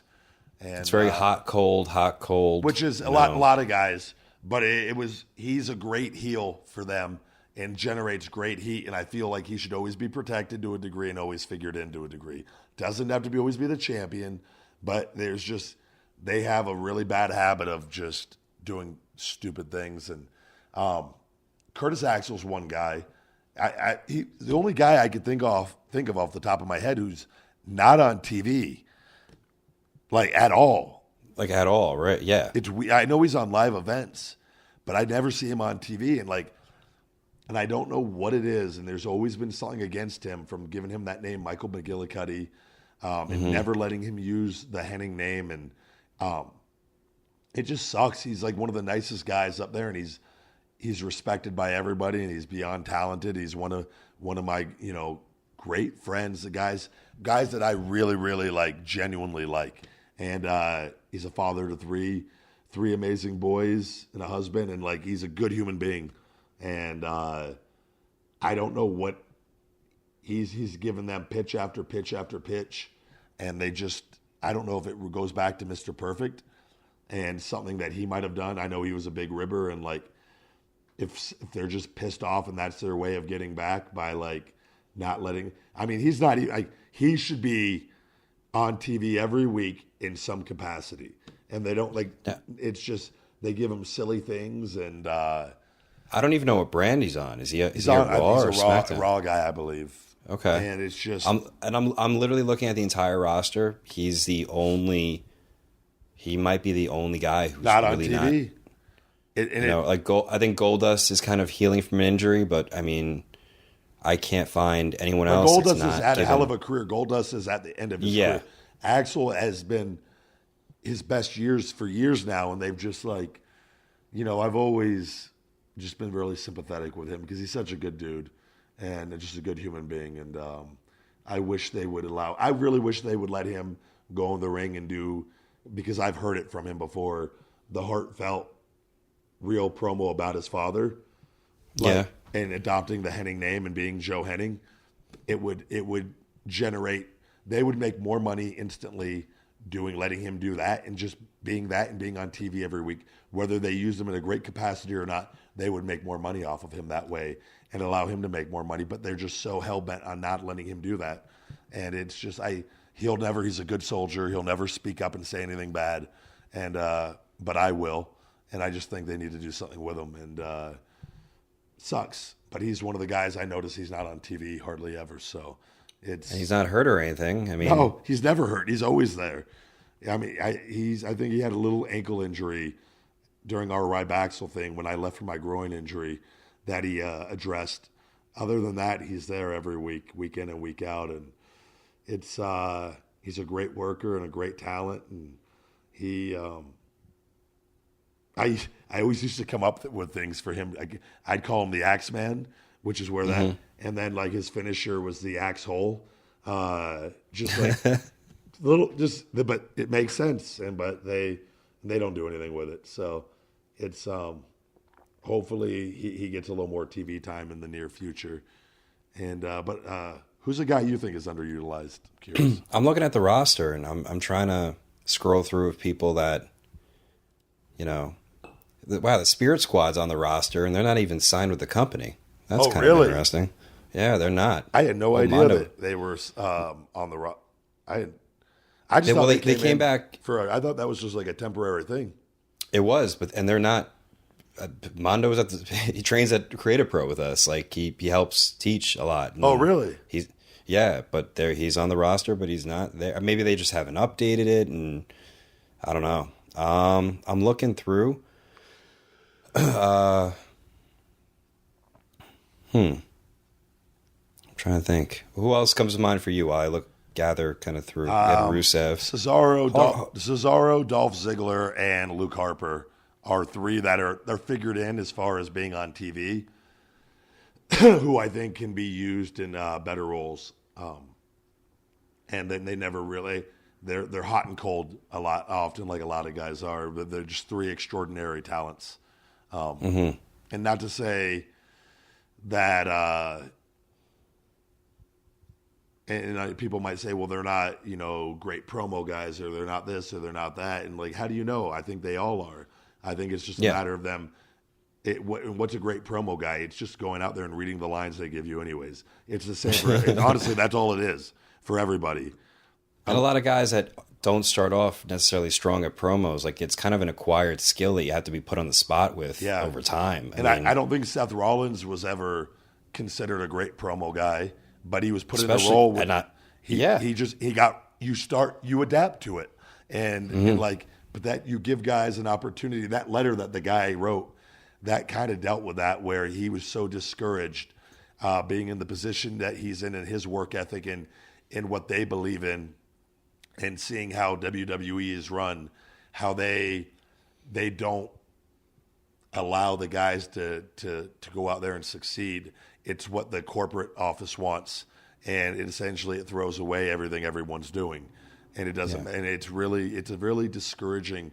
And I'm not going to name names; it's none of my business to do that. But I get messages from a good amount of guys there who are not happy, who are discouraged, who are key players in that company, and it's they know what they're doing. And it's just, I used to tell Vince, I remember WrestleMania, that Andre the Giant Memorial Battle Royal. Sitting in Gorilla, going back and forth with him, telling him how bad it sucked being a WWE superstar. Like, just saying... With Vince. Gorilla cleared out. I was furious. And it was... I was under the assumption, from what I was told by some of the creative staff, that Andre the Giant Memorial Battle Royal that year, if you remember, they did like the package, my workout video and the heartfelt video of my bit, like... I was going to win the Andre the Giant Memorial Battle Royal. We were told we were going to be on the show, and then it got put to the pre-show. So that's already everyone's pissed off over that. And two, and then it changed the night before it changed. One of the writers came up, and I don't know the details of it, but he goes, plans have changed. Big Show's going over for the Andre the Giant Memorial Battle Royal. And I go, cool. And I was just like, it's just like time and time again, like, and I don't know the circumstances and whatnot, and maybe he was always figured to win, who knows? But it's just like people tell you things and whatnot who are in higher up positions there, and it was a really, really frustrating day for me on that end, and I had to go talk to him. Not like I've never gone in there to change a finish, and I even told him, I don't give a fuck about your finish. Let Big Show win. Told him that straight up, and I was pretty heated, and everybody that was in Gorilla, all the producers and Stephanie was in there, they all left. And it was just me and Vince for 30 minutes probably on that, whatever one that was at. I don't even remember. And it was the Andre the Giant Memorial Battle Royal during the daylight. And he just telling him, I go, this place sucks. Everybody's scared. Everybody walks on eggshells. I go, it sucks being a WWE superstar. I go, Vince, this is supposed to be the greatest day of our lives as from a wrestling standpoint. And I go, I'm talking to veterans in the back, and I'm not going to say names out of that are just saying how miserable they are, that this place is nothing like it used to be, and this and that, that had been there for 20 fucking years. And him going, well, God damn it, you got to talk to me more. I need you to tell me what's going on. And I go, I do tell you I'm telling you right now. I go, your company fucking sucks. And I told him, I go, you have to build new stars. We talked about a lot that day, and nothing changed. And I just always felt like it was empty. And it was like, WrestleManias were always just an unpleasant day for me there because and a lot of guys there, it's the same way because they bust their ass all year and then they have to sit back and watch, and like, it's a different pay-per-view. I get that. And you got to bring in names and whatnot, and it's a different deal. Yeah. but it sucks from a talent. People got to understand a talent standpoint. You kill yourself for this company all year, and they use you and abuse you, and then that's supposed to be the one big payday for you, and then they give it to other people that don't give them anything all year. So, and it's not just about the money. It's probably about it's obvious about the pride too. Like just being a part of this big picture. It's about that's part of it, but it's also about being compensated for killing yourself for that company. Okay, guys, yeah. That's a big part of it for a lot of guys. The love and the passion is there. It's all the same for the majority of guys there. Everybody has a love and a passion for it. But it's being compensated to have a peace of mind that you're going to have some security and that the gratefulness is going to be reciprocated. But it sucks when you are on the losing end of the stick on that, or like not the losing end of the stick, but just not involved, I should say so. But what other guys can you think of off the top of your head? I mean, Hawkins has been on TV a lot more lately, and it looks like a program starting up with Dean Ambrose. So, it's happy to see included in that. Is he going to be? He's going to be working him in a program. I haven't. I think something could. Smackdown is written very well, and I don't know if I don't. Do you watch it all or no? But Smackdown is a well put together show. I tried DVRing it. I DVR Raw to go back and I'll watch occasionally a guy that I'm interested in or something, a match. Because I always like for my match of the day or something, I'll go watch a Raw on a Monday or something like a Raw, like a match I know is going to have a little time. SmackDown, I DVR Shark Tank, and it won't let me DVR multiple programs. So you can't give up Shark Tank. Shark Tank is more beneficial to me because I could YouTube matches for the day. SmackDown is you can tell that people give a shit about SmackDown, and Raw is just, to me, it's a disaster in terms of. Well, 3 hours for TV is too much, and everybody, but from producers down, I know all. It just, I feel like, but it's probably beneficial, from a money standpoint to them. So I understand doing it, but that's the excuse, is that it's just 3 hours. And I get that. It's miserable. It sucks. But at the same time, that's a lot of time to dedicate. Think about it. I can tell you right now, in my mindset, dedicating 3 hours to a fucking TV show just screams loser to me. Like, yeah, it is loser. It is sucks. Loser. Yeah. Like, Jesus Christ, do something better with your life.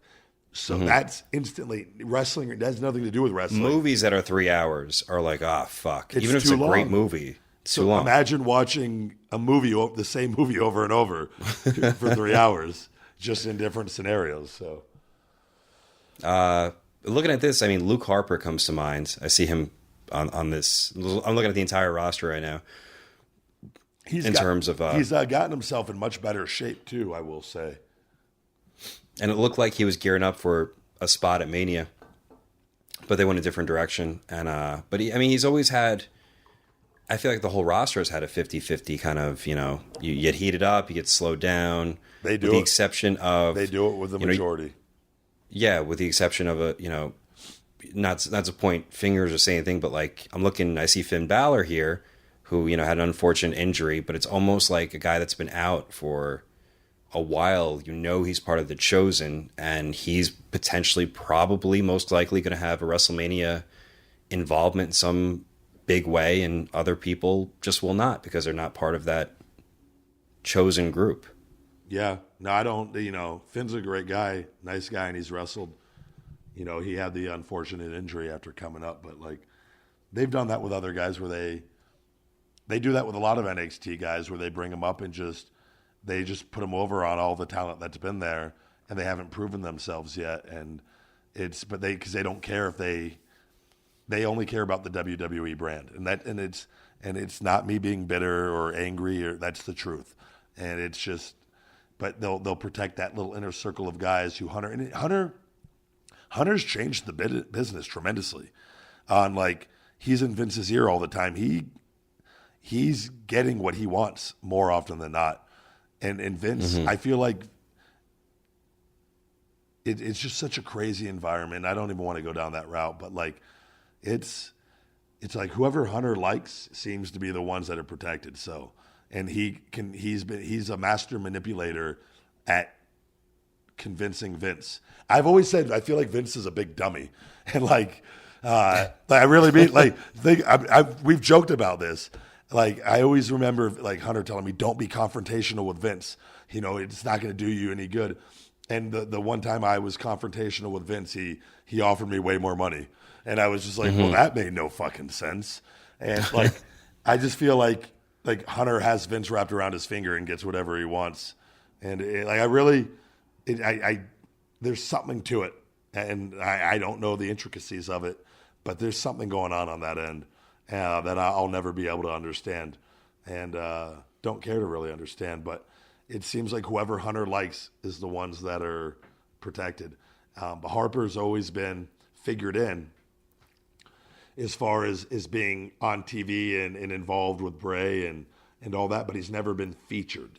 He's never been highlighted, and he's finally, I look at it, the times they have featured him, he has hit home runs. And I think one of the the first times I remember him being featured was was it the IC title match with Dolph Ziggler? It was a ladder match at a pay-per-view, and they opened up the pay-per-view. Does that ring a bell? It doesn't, but I've always known and been a believer in him. I just remember being backstage, and my match was later in the night, and I remember them killing it in the opening of a pay-per-view. And I think it was Dolph and Harper. I really believe, I think it was the IC title match, ladder match. And I remember he's just like, but they didn't do anything with it then. And like, again, he's been featured, him and Randy, you know, killed it at the pay-per-view and told a great story. And, you know, he did the main event match with AJ, but it's like it sucks to be in that role. He's in a good role leading up to Mania, but he's in nothing good at Mania, if that makes sense. Like, and it sucks. No. So, but he's a guy to keep your eye on. And Cesaro's always in the mix. He has stayed relevant, throughout all of it. And because he's a good worker and he knows he's smart enough to protect himself at the right times and tell stories in the ring to protect himself, and I think the fans believe he's in a position where he might not always he loses more times than he wins, but you believe he always has a chance to win. And I think Dolph is like that too, where you watch but you don't think he's going to win, but in your mind there's still a possibility that he might, because he has in the past. So but they're all part of a group of, that they have to work 3, 4, or 5 times as hard. And it doesn't, and it doesn't matter what they do. Afloat. And it doesn't matter what they do. But they'll occasionally throw them a bone to keep them happy. That's their mindset in the office. And I do think that if not to, and it's not necessarily complaining, it's that I do think that there could be just a better way to do things where everyone, not everyone has to be the main guy. Oh, no, not at all. But at least decide on who your, 5, who your top 3 babyface. You have your top guy, I get that, your top heel, your top babyface, but like after that, where does it go? So, who are your stronger babyfaces and your stronger heels? And it doesn't feel like there's that planning in regards to anybody. It's just they pick the chosen group, and there's everybody else, and then they'll just trade, wins, losses, and I don't know. It's just kind of a little upsetting sometimes. I think it's just it for me, from a talent standpoint, it's predetermined and all that. It sucks though when like the name of the game used to be go out there and get over and find a way to get over, and when that gets like, you look at a guy like Zack Ryder, who had great merchandise numbers and who was a great social media following, and you saw a terrible person, but yeah, dickhead, and like, but they throw it all away, and like, and you've seen that, and with multiple talent, who has a WrestleMania moment, like who honestly they could have. I think everybody knows this. When he had that WrestleMania moment, it was like, holy shit, they just created somebody that could literally go the next 6 months to a year in like this upper mid card or just huge, like you created the superstar and then you just took it away the next night. They could have done the underdog, the Rocky Balboa. He won the championship after struggling. He should have defied the odds. You could have ran, even if you do it for 3, 4, 5, 6 months. whatever you do, and then you put that heel over him and have it mean something that shuts it all down, but give him a run with it after just paying his dues for years of playing ball and being a good soldier, but they don't care. And that's what fans will never understand, the intricacies of all that. And, we share some of this inside stuff with them, and a lot of them like that, but there's that miserable portion of them that will never understand it, that hold WWE on a pedestal like a god, and it's just, they're laughable, so you can't. Well, it should go down to, if someone naturally gets over, ride the wave. And it's never that. No. It's always, well, who gives a shit? But you know what? We pick has to but be. all these people keep watching. Yeah. It doesn't. So, but at the same time, if they rode the wave, more would watch and more would be engaged, and better situations, more money would happen. The for everybody. WWE Network wouldn't be struggling, because I believe that it's stagnant right now from everything I've been reading. And Really? I didn't know that. Well, I mean, they're not. You think about it; they've been in the same ballpark of subscribers for how long now? Like they haven't. They've hit that peak of that surge. They're not just all of a sudden going to have another million subscribers. They might, and I think they're worried internally from things that I've heard over there about where the count is and what's going on and whatnot. And probably the first thing they're going to do is cut talent pay, like they always have. It was WWE video games. Guys used to make a hell of a lot more than I got up there. And it went from guys getting 60, 70 grand a year to like 10, 11, 15 grand for the year. Like to be featured in a video game. It makes no sense. And I remember, I'll never forget, and people were like, oh my God, you're so bitter. No, I'm sharing truths with you guys. I remember Carano, the Heater, gave a speech to all of us that the company, it was when they did, what was the company they did business with that video game, the first one that... Oh, God, fuck. Well, there's 2K, but it was probably before 2K. Yeah, before 2K. I don't know. Was it Acclaim or was it a different one? I'm not really sure. I don't think it was Acclaim, but I can't remember. And whatever it was, though, they did a bad business deal. So guess who paid, rather than the company, Vince the billionaire paying for his bad deal, who do you think paid for it? The video game did, right? What are you talking about? Wait, I'm sorry. I wasn't following. The talent, the people they used in the video game made a fourth to a fifth of what they usually make on the game. And then they use that as an excuse to pay the guys less every year after that. So guys used to make, and every single wrestler those games, I mean, not for nothing, they make millions and millions and millions. Every year it's more and more. More and more. Every year. And they pay the guys, they don't pay the guys more and more. And it's one of those fucked up issues. But what are you going to do about it? And none of the guys there can raise any questions, because if you do, you get punished. THQ, was that it? That might have been it, yeah. That was the one they were with. And I remember a story in particular, this is in developmental, that I was like, holy crap. This was one of my first, just being around the WWE people, where I was like, wow, that's real. Where someone debuted, they had their character. I don't necessarily want to say who it is. Okay. They're in the video. They debut from OVW. They're in the game. Their character's there. Something happens. I think they got either injured or... I remember this, yeah. No. Their character wasn't, quote, getting over enough, whatever bullshit, which it could have been great. And this person was a hell of a talent, and was regressed back to OVW for some reason. And they used the money from the game to pay for his guarantee. Like they flipped that money into the fact that he was now, I remember this, questionably demoted from this. And no reason to lie here. Someone else tell me like how heartbroken they were. They got no money, that their image, their character, everything is in the game, and they got nothing from it because they were brought back down. I was like, holy shit. This is the things with WWE that fucking infuriates me, that people don't understand. Like, they're like, well, why are these guys so angry and bitter? It's because of situations like this time and time again, of guys that give themselves to the business and are not reciprocated on these ends. But fans are just so narrow-minded on so many things.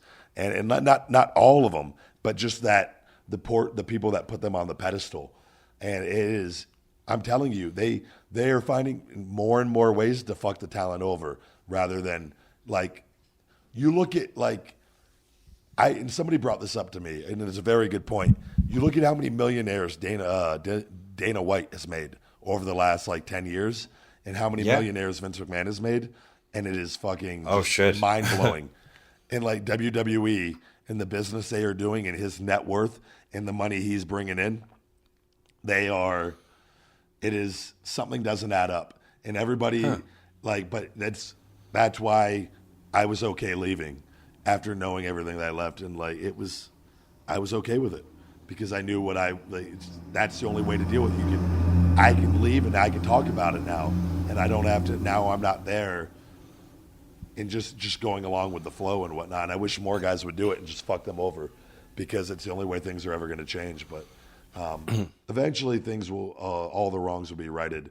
But it's just unfortunate that they do that to the guys that give themselves to the business. So, you had a couple big guy tips for this week. Absolutely. Every week I like to get to this section to try to give our listeners something, a little motivation.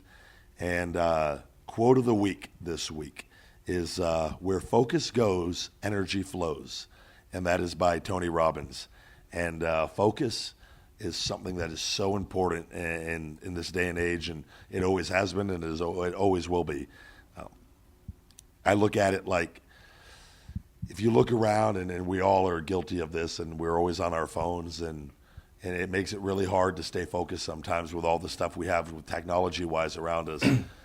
So whatever it is, whatever you're doing, like when I do my Spanish, I do my 15, 20 minutes of Spanish every day. I don't use my phone during that period. Outside of, I'll occasionally do a Snapchat of the actual lesson, but I don't sit there and like look at like the internet or anything like that, social media. Just try to hone in on your focus. The fitness tip of the week is strive for total body balance, from your brain to your feet. Use it or lose it. That is my mentality. And not that you have to be obsessed with everything, but I told you, like, I believe in working out your entire body one way or the other, and just to be physically fit, and just try to keep that in your mind. And you don't have to go crazy, but don't neglect anything. Go for total body balance. And book of the week, and I'm sticking with Tony Robbins because that's the theme of the week, is his book Unshakable by Tony Robbins. It's his new release, and it's a great book on money and investing and a mindset on investing. So I highly recommend that for this week. All right. And I love his little Netflix special. Hell of a... I love that he curses a lot, too. I love that. Cussing is cussing. People don't, like... You can do anything in this life. There's no right or wrong. And no. That's what I like. He's a motivating human being, and he comes from an incredible story. And it's like, people like, why can't he cuss? It's all in the context of how you do it, and he's a beyond intelligent human being. And Tony Robbins is one of my favorite people, and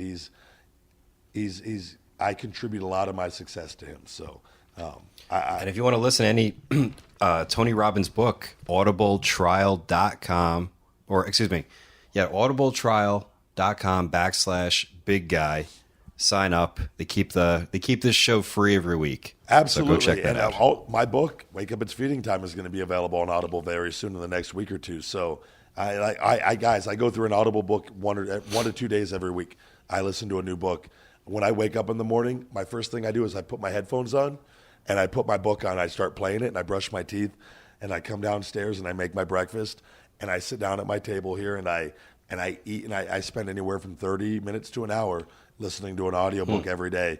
And something, then I listen to it later in the day, usually a lot more, like when I'm doing my orders and things like that. And it's, you gotta work out the brain. You gotta just feed it knowledge, and you gotta choose good books. And Audible has the best selection in the world. So, all right. So we did the top 10, or you did the top 10 fitness. What was it? Basic diet advice last week. Yeah. Top 10, just for rules for eating, essentially. Basic. Yeah, nutritional guidelines. Yeah. So I thought it'd be all right because I want to pipe in on this too. Top 10 kind of do's and don'ts regarding gym etiquette. Yeah. And I think this will go for all my list at least. goes for newbies and for people that have been working out forever or that have a clue. Not forever, but things that annoy me and things that every single day, at least one of these things will ruin my day, or at least ruin my moments and make me angry. I mean, I'll get over it really quickly. I'm very quick to anger, but I get over it quickly. But I think we should start with that. You had your own 10 list, right? I did my top 6 on this actually, in which I might think of more. But I'm looking over at my podcasting equipment because the low battery thing came on, and I'm on my last set of batteries. So I don't want to have to send the mother out to a trip to go get batteries. Yeah. Because I'm not leaving the house. No, but we're good. I think it has plenty of time. It always does. It just came on, so. Okay. Gym etiquette. And I go to the gym, I work out in my gym and I have a lot of my stuff, but I'll go to the Las Vegas athletic clubs here in Vegas. And there's so many times where I get angry because it's so packed and there's so many people and I go, fuck. And I just come home and work out. But I like going there and just getting out sometimes. And it's a beautiful gym and they have a lot of cool things. But there's some serious gym etiquette that I think, that it can apply to everybody. And I think anybody can use. And when I find my sheet of gym etiquette, which is right here, you messaged me that today. And I instantly, my first thing that came to mind, if you want to go back and forth here, we will. Let's start from your least important to your most important. Least important? Okay. Which is actually, it was just in the order that I listed them. But okay. The number 6 on my sheet is no pictures in the bathroom. Okay. That's a good one. I have dealt with a lot of fans. I actually caught a fan. He took a picture of Daniel Bryan naked once, which is really funny. But I look over, Dan's completely naked, and I see a fan that was just scouting us hanging out in the men's room at a Gold's Gym in Indianapolis. I'll never forget it. It was in Indianapolis. And because it was the Gold's I always go to there. And I catch him take the picture of Dan putting on his underwear boxers. And I literally just go, what the fuck are you doing? And I made him delete the photo right there. And Dan's just staring and didn't know what had happened. And I'm screaming at this guy, no joke, top of my lungs. Had him cornered against the wall. I've never been more furious.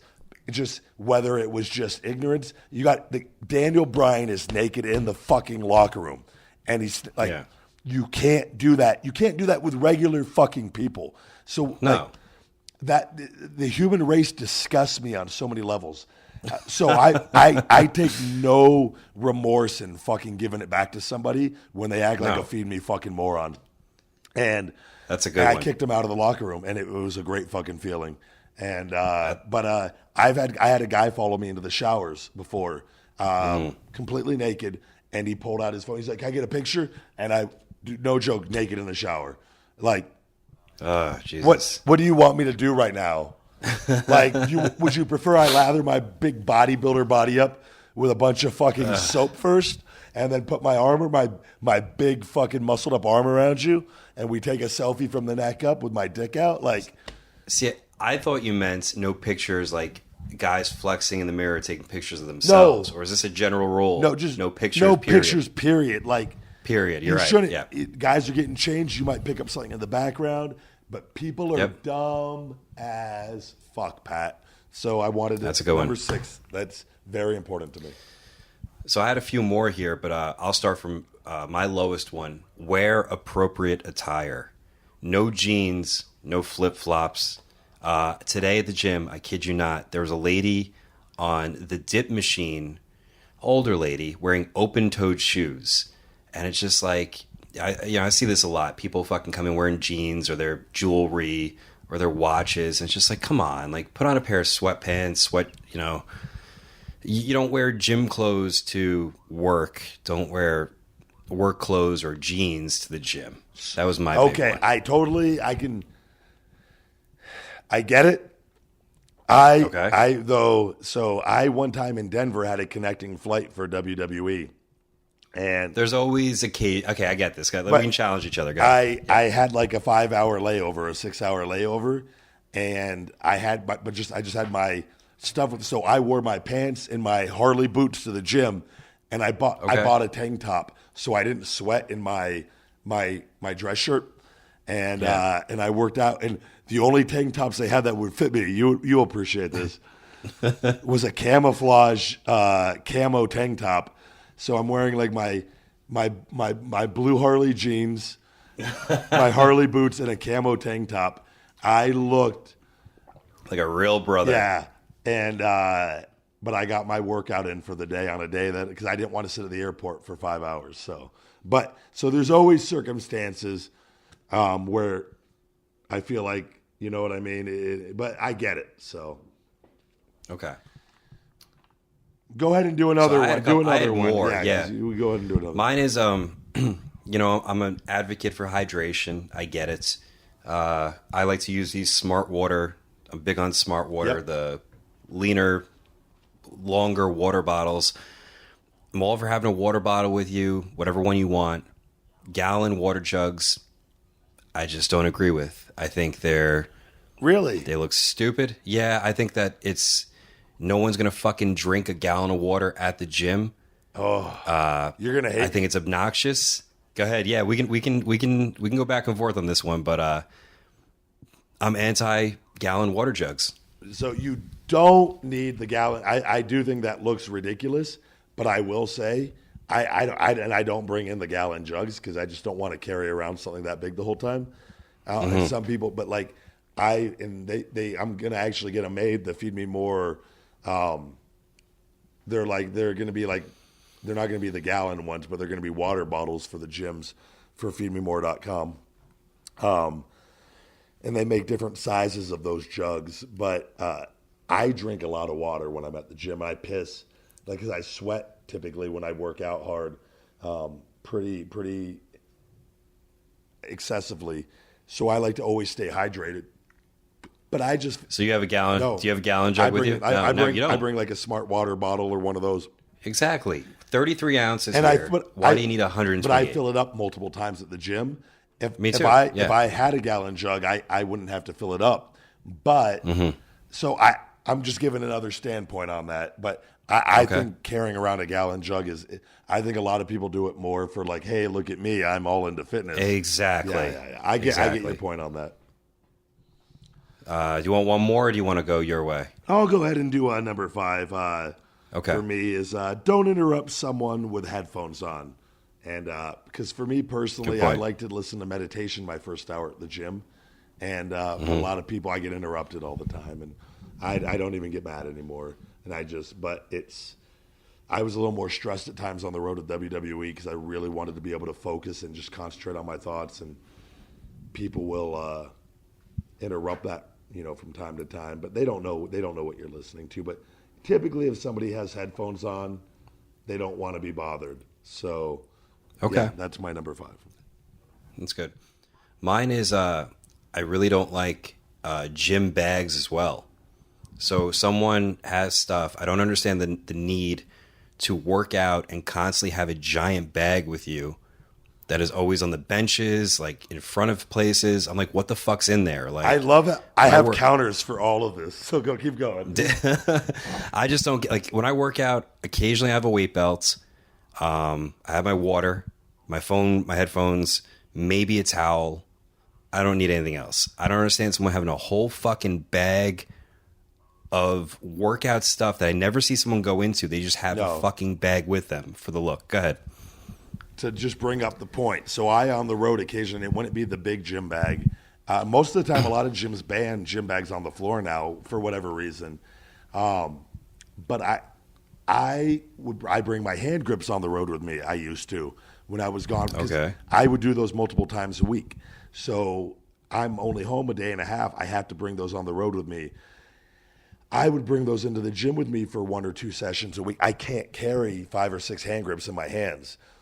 I would have to put them in usually one of those little gym bags, But I would carry one of those around with my hand grips sometimes because I would do my hand grips. So I'm giving a counter. But you're talking about the gym douche bag. that has everything loaded up from his protein powder to everything, and like knee wraps, elbow sleeves, and some people, I'm just bringing up the point. Some people do have a valid use for it, but the majority don't, and that's what you're talking about. Yeah. I'll accept that. What else you got on your end? All right. Number 4, and this happened to me, and I told you about this. Don't wear pants that show your dick. I'm kind of guilty of this one. But yeah. I love them long tights. I'm that guy. So I got a pair. I voiced my frustration to you last week with this. I got a pair of like Nike pants that are like cream colored, or they're like light gray, but they're pretty transparent. And but I always wear a pair of boxers and shorts under them. But like I notice, like if I have my cell phone in my pocket, I can see the clear outline of my cell phone in my pocket. Sure. But I actually, and I checked, because Priscilla had seen me in these pants before, and I asked her, I go, you can't see my dick through these, right? And she's like, I'm literally like trying, like putting myself in vulnerable. Mounting her. Yeah, and like trying, and she goes, no, you're good. Like, no, you're like totally good. And because I like, I'm not trying to, it's gym etiquette. And yeah, sure. But so I'm in the gym last week, and this fucking weirdo comes up to me, and he was behind me. So I already know he doesn't see my dick, but I don't know what's going on. I'm doing the hack squat. And he comes up and he goes, and he like hits me on the shoulder, and I have my headphones on, by the way, meditation. So I'm already pissed off. Then he interrupts me, and he's like, hey brother, pre-pants, huh? And he starts laughing, and I go, what the fuck are you talking about? And he laughed like really nervously. He goes, oh, I'm just playing. You know what I mean? And I go, no, what the fuck do you mean? And he like nervously just walked away. And I'm like, I was so angry. I go, what the fuck? So I think he saw my ass. Yeah. Like he probably saw the outline of my ass because I'm squatting, so the first thing I break it down is that he's watching me squatting up and down like a fucking pervert. He's flirting. And he had the nerve to come back to me, and he goes, hey man, I had my big guy I see small people shirt on. He goes, oh, I'm sorry. He goes, I thought you had a sense of humor. And I go, get the fuck away from me. And like he just walked away, and I haven't seen him since. I've just never like been. I now know what it feels like to be a hot girl in the gym. I was just like, God damn, like fuck, I'm working out. You're watching me work out. Fuck. So it's my fault though, because the pants, not that you could see my dick through them, but they were questionable, and that's my own fault. So don't wear pants that you can see your dick in the gym at, because you set yourself up for that type of fucking behavior. Fucking pig. Fucking pigs. I've been guilty. I've been wearing those long, tight pants, the running pants. They look like long tights. But I wear shorts over it sometimes, but sometimes I just don't. I can never imagine. So I think it would be really funny to go to the gym working out in my singlet. Just airbrush singlet, fucking Harley boots. Dude, what a photo shoot. I might set up a photo shoot with that and a pair of shades just to fucking say I did it. My next one on the list had to do with chalk. Yeah. People that use a lot of, like, I don't mind if you use some, but I've like gone to, the deadlift or squat station, whatever, and the whole fucking thing is just covered in chalk. Okay. It's like, how much fucking chalk do you need to lift weights? Like, it's annoying. And people that carry a fucking Tupperware thing of chalk. So I have the luxury of having my own gym where I have chalk I have a bucket full of chalk in my own gym, and I have it everywhere all around the area, and I clean it occasionally. But it's messy, and I understand gyms. A lot of gyms have a no chalk policy. Comes in very handy when you're lifting very heavy weights. It does. But it's. I really don't use it, to be honest with you, so I don't know. But again, it's great for deadlifting and power cleans and just different snatches and things where you're really, really going for a good grip. But you got to look at when you're dealing with a public gym and cleanliness, and just it's not always the most convenient thing, which I have my own idea for my own gyms down the road with sections that are specifically for that, because every gym should cater to all people. But it's, yeah, I get you. I understand that. That's a very valid point. The next one I had on my list was never ask someone, it's my personal opinion, how many sets they have. Yeah. I just personally feel unless it's a machine that's the only type of its own, like if it's a specific machine that it's the only type, and that one type, if it's a neck machine, whatever, it's the only one in the gym and someone's been on it for a while, I get that. But if it's an incline bench press or a fucking pec deck or whatever it is, a preacher curl machine where there's multiple ones, do you really have to go to some, like, figure out what your substitute, come back. Like, why do you have to bother someone and go, how many sets do you have left?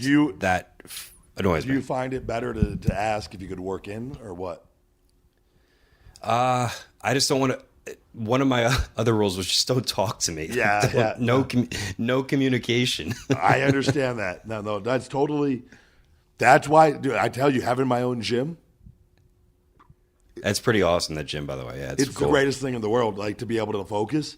I get mad at myself when I go out, and then I get mad because I put myself in that position where I don't have to deal with that when I'm at my own gym. And, like, I have everything I need in there, and I'm getting a few more machines here this year, actually, to complete it, to where I'll never have to leave the house. That and a tanning bed are my two things I need that I want here at this house.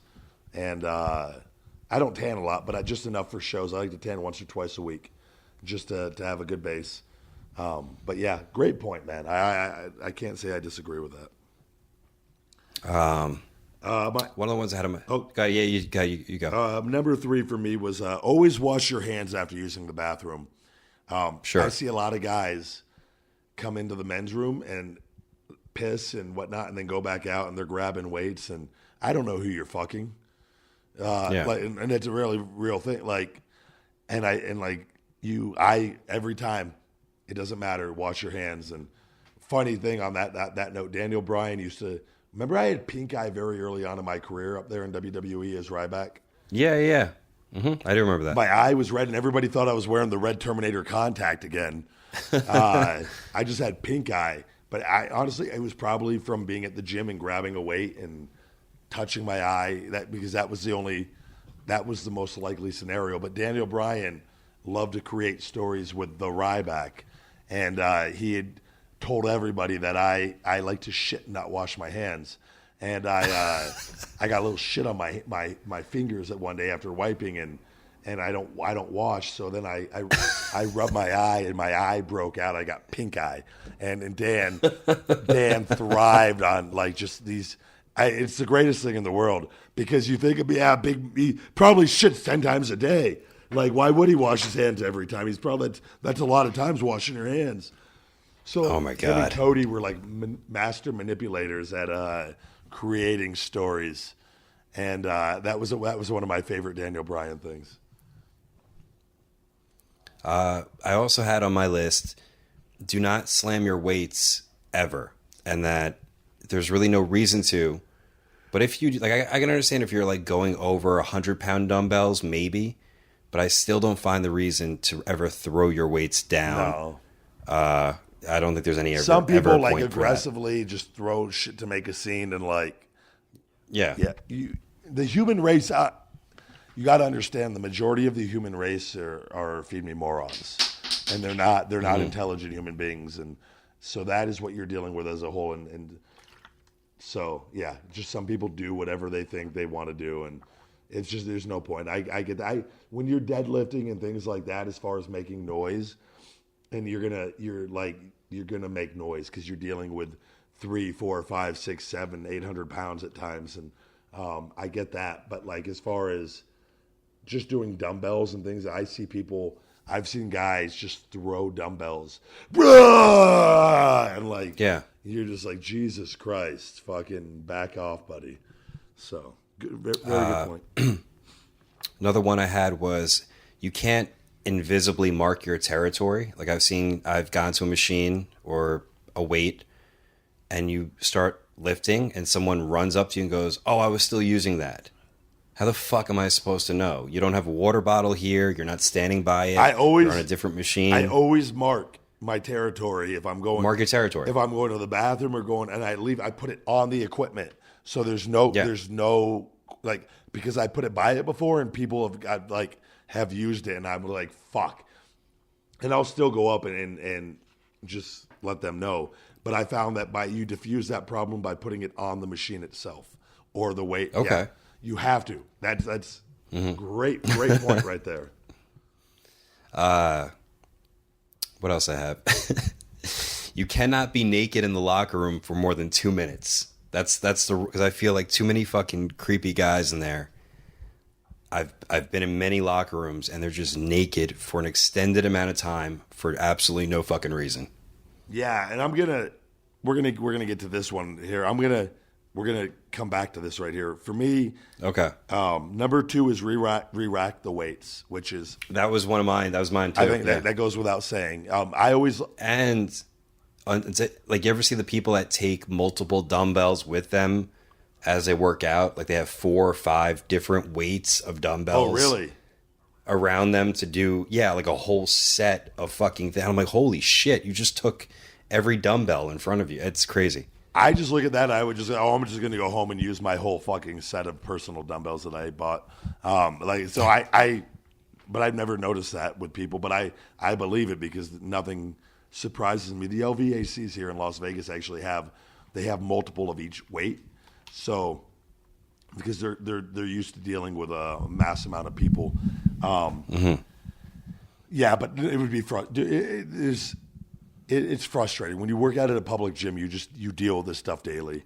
My number 2 is re-rack the weights. Like I said, it's just I always look at it like, just imagine an old lady is going to use the machine after you, and that's if you keep that in your head, you take off every weight. You don't leave on a 45 on each side. No, take off everything because an old lady is going to use the machine after you. That's going to be the one thing everybody remembers from this podcast.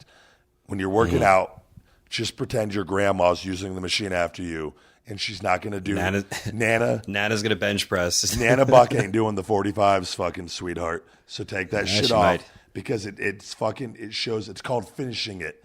That was why I came up with the whole finish it with my finisher for WWE, is because I try to apply that with everything I do. Fucking finish it. Finish what you start. You put it on, you take it off. Finish it. And also, Mortal Kombat had that trademark, right? Finish him was trademarked. Finish him. Finish it is not. So that is why I altered that. Nice. But our top one was the same one. Yours was being naked in the locker room, and this applies. This is what I wanted to get back to. I wholeheartedly agree with and every. I get it. You just like it's cool being naked, and who like if people you're like whatever, cool. My number 1 thing, as soon as you messaged me this today that you wanted to talk about this, I said don't dry your balls in the hand dryer, because to this day I'm still scarred. I have seen many of old men. Old men love to dry their fucking balls in the fucking hand dryer machines, and I'm still scarred. I remember being a kid and going to the gym with my dad, and we walked into the 24-hour fitness, and he might have went into the gym, and I went to go pee or something, and there was this old man who I always saw in there, and he brought a little stool over to the hand dryer, and he had his like one leg hiked up on the stool, so like I see his goddamn choden asshole, and like he's drying his balls, and I just remember thinking like, what the fuck is going on? I like as a kid, and then I've seen it time and time again, and I'm like, is this like maybe it's like when you get older you like, you just no, it's not just when you get old. It's just fucking creepy. Like, just use a fucking towel and dry off like every air dry. Do anything, but don't spread your ass cheeks apart on a stool and fucking cup your fucking balls. I'm sure it feels good. A lot of things feel good, but you just don't do it in front of everybody. Fuck. Like, spend the money and install it in your home if that's the issue. If that's what fucking floats your boat. Don't do it in a public place. That's my number 1, Pat. Fuck. That is I agree. I agree completely. I've seen that many times, many different gyms. And on that note, 2 hours and 10 minutes into this podcast, I say we call it a day. Yeah, I think that's a good ending point, guys. Don't dry your balls. If there's nothing else you get from this podcast, don't dry your balls in the fucking hand drying machine. It might be the name of this episode. I think it's a good one. You can follow me on all platforms. Buck Never Stops. Leave a review for this show, guys. Make sure you check out our sponsors, and I don't know, leave a review. Good. I am at Ryback22 on Twitter, the big guy Ryback22 on Instagram, Ryback247 on Snapchat. You have just listened to another episode of Conversation with the Big Guy. Thank you, guys.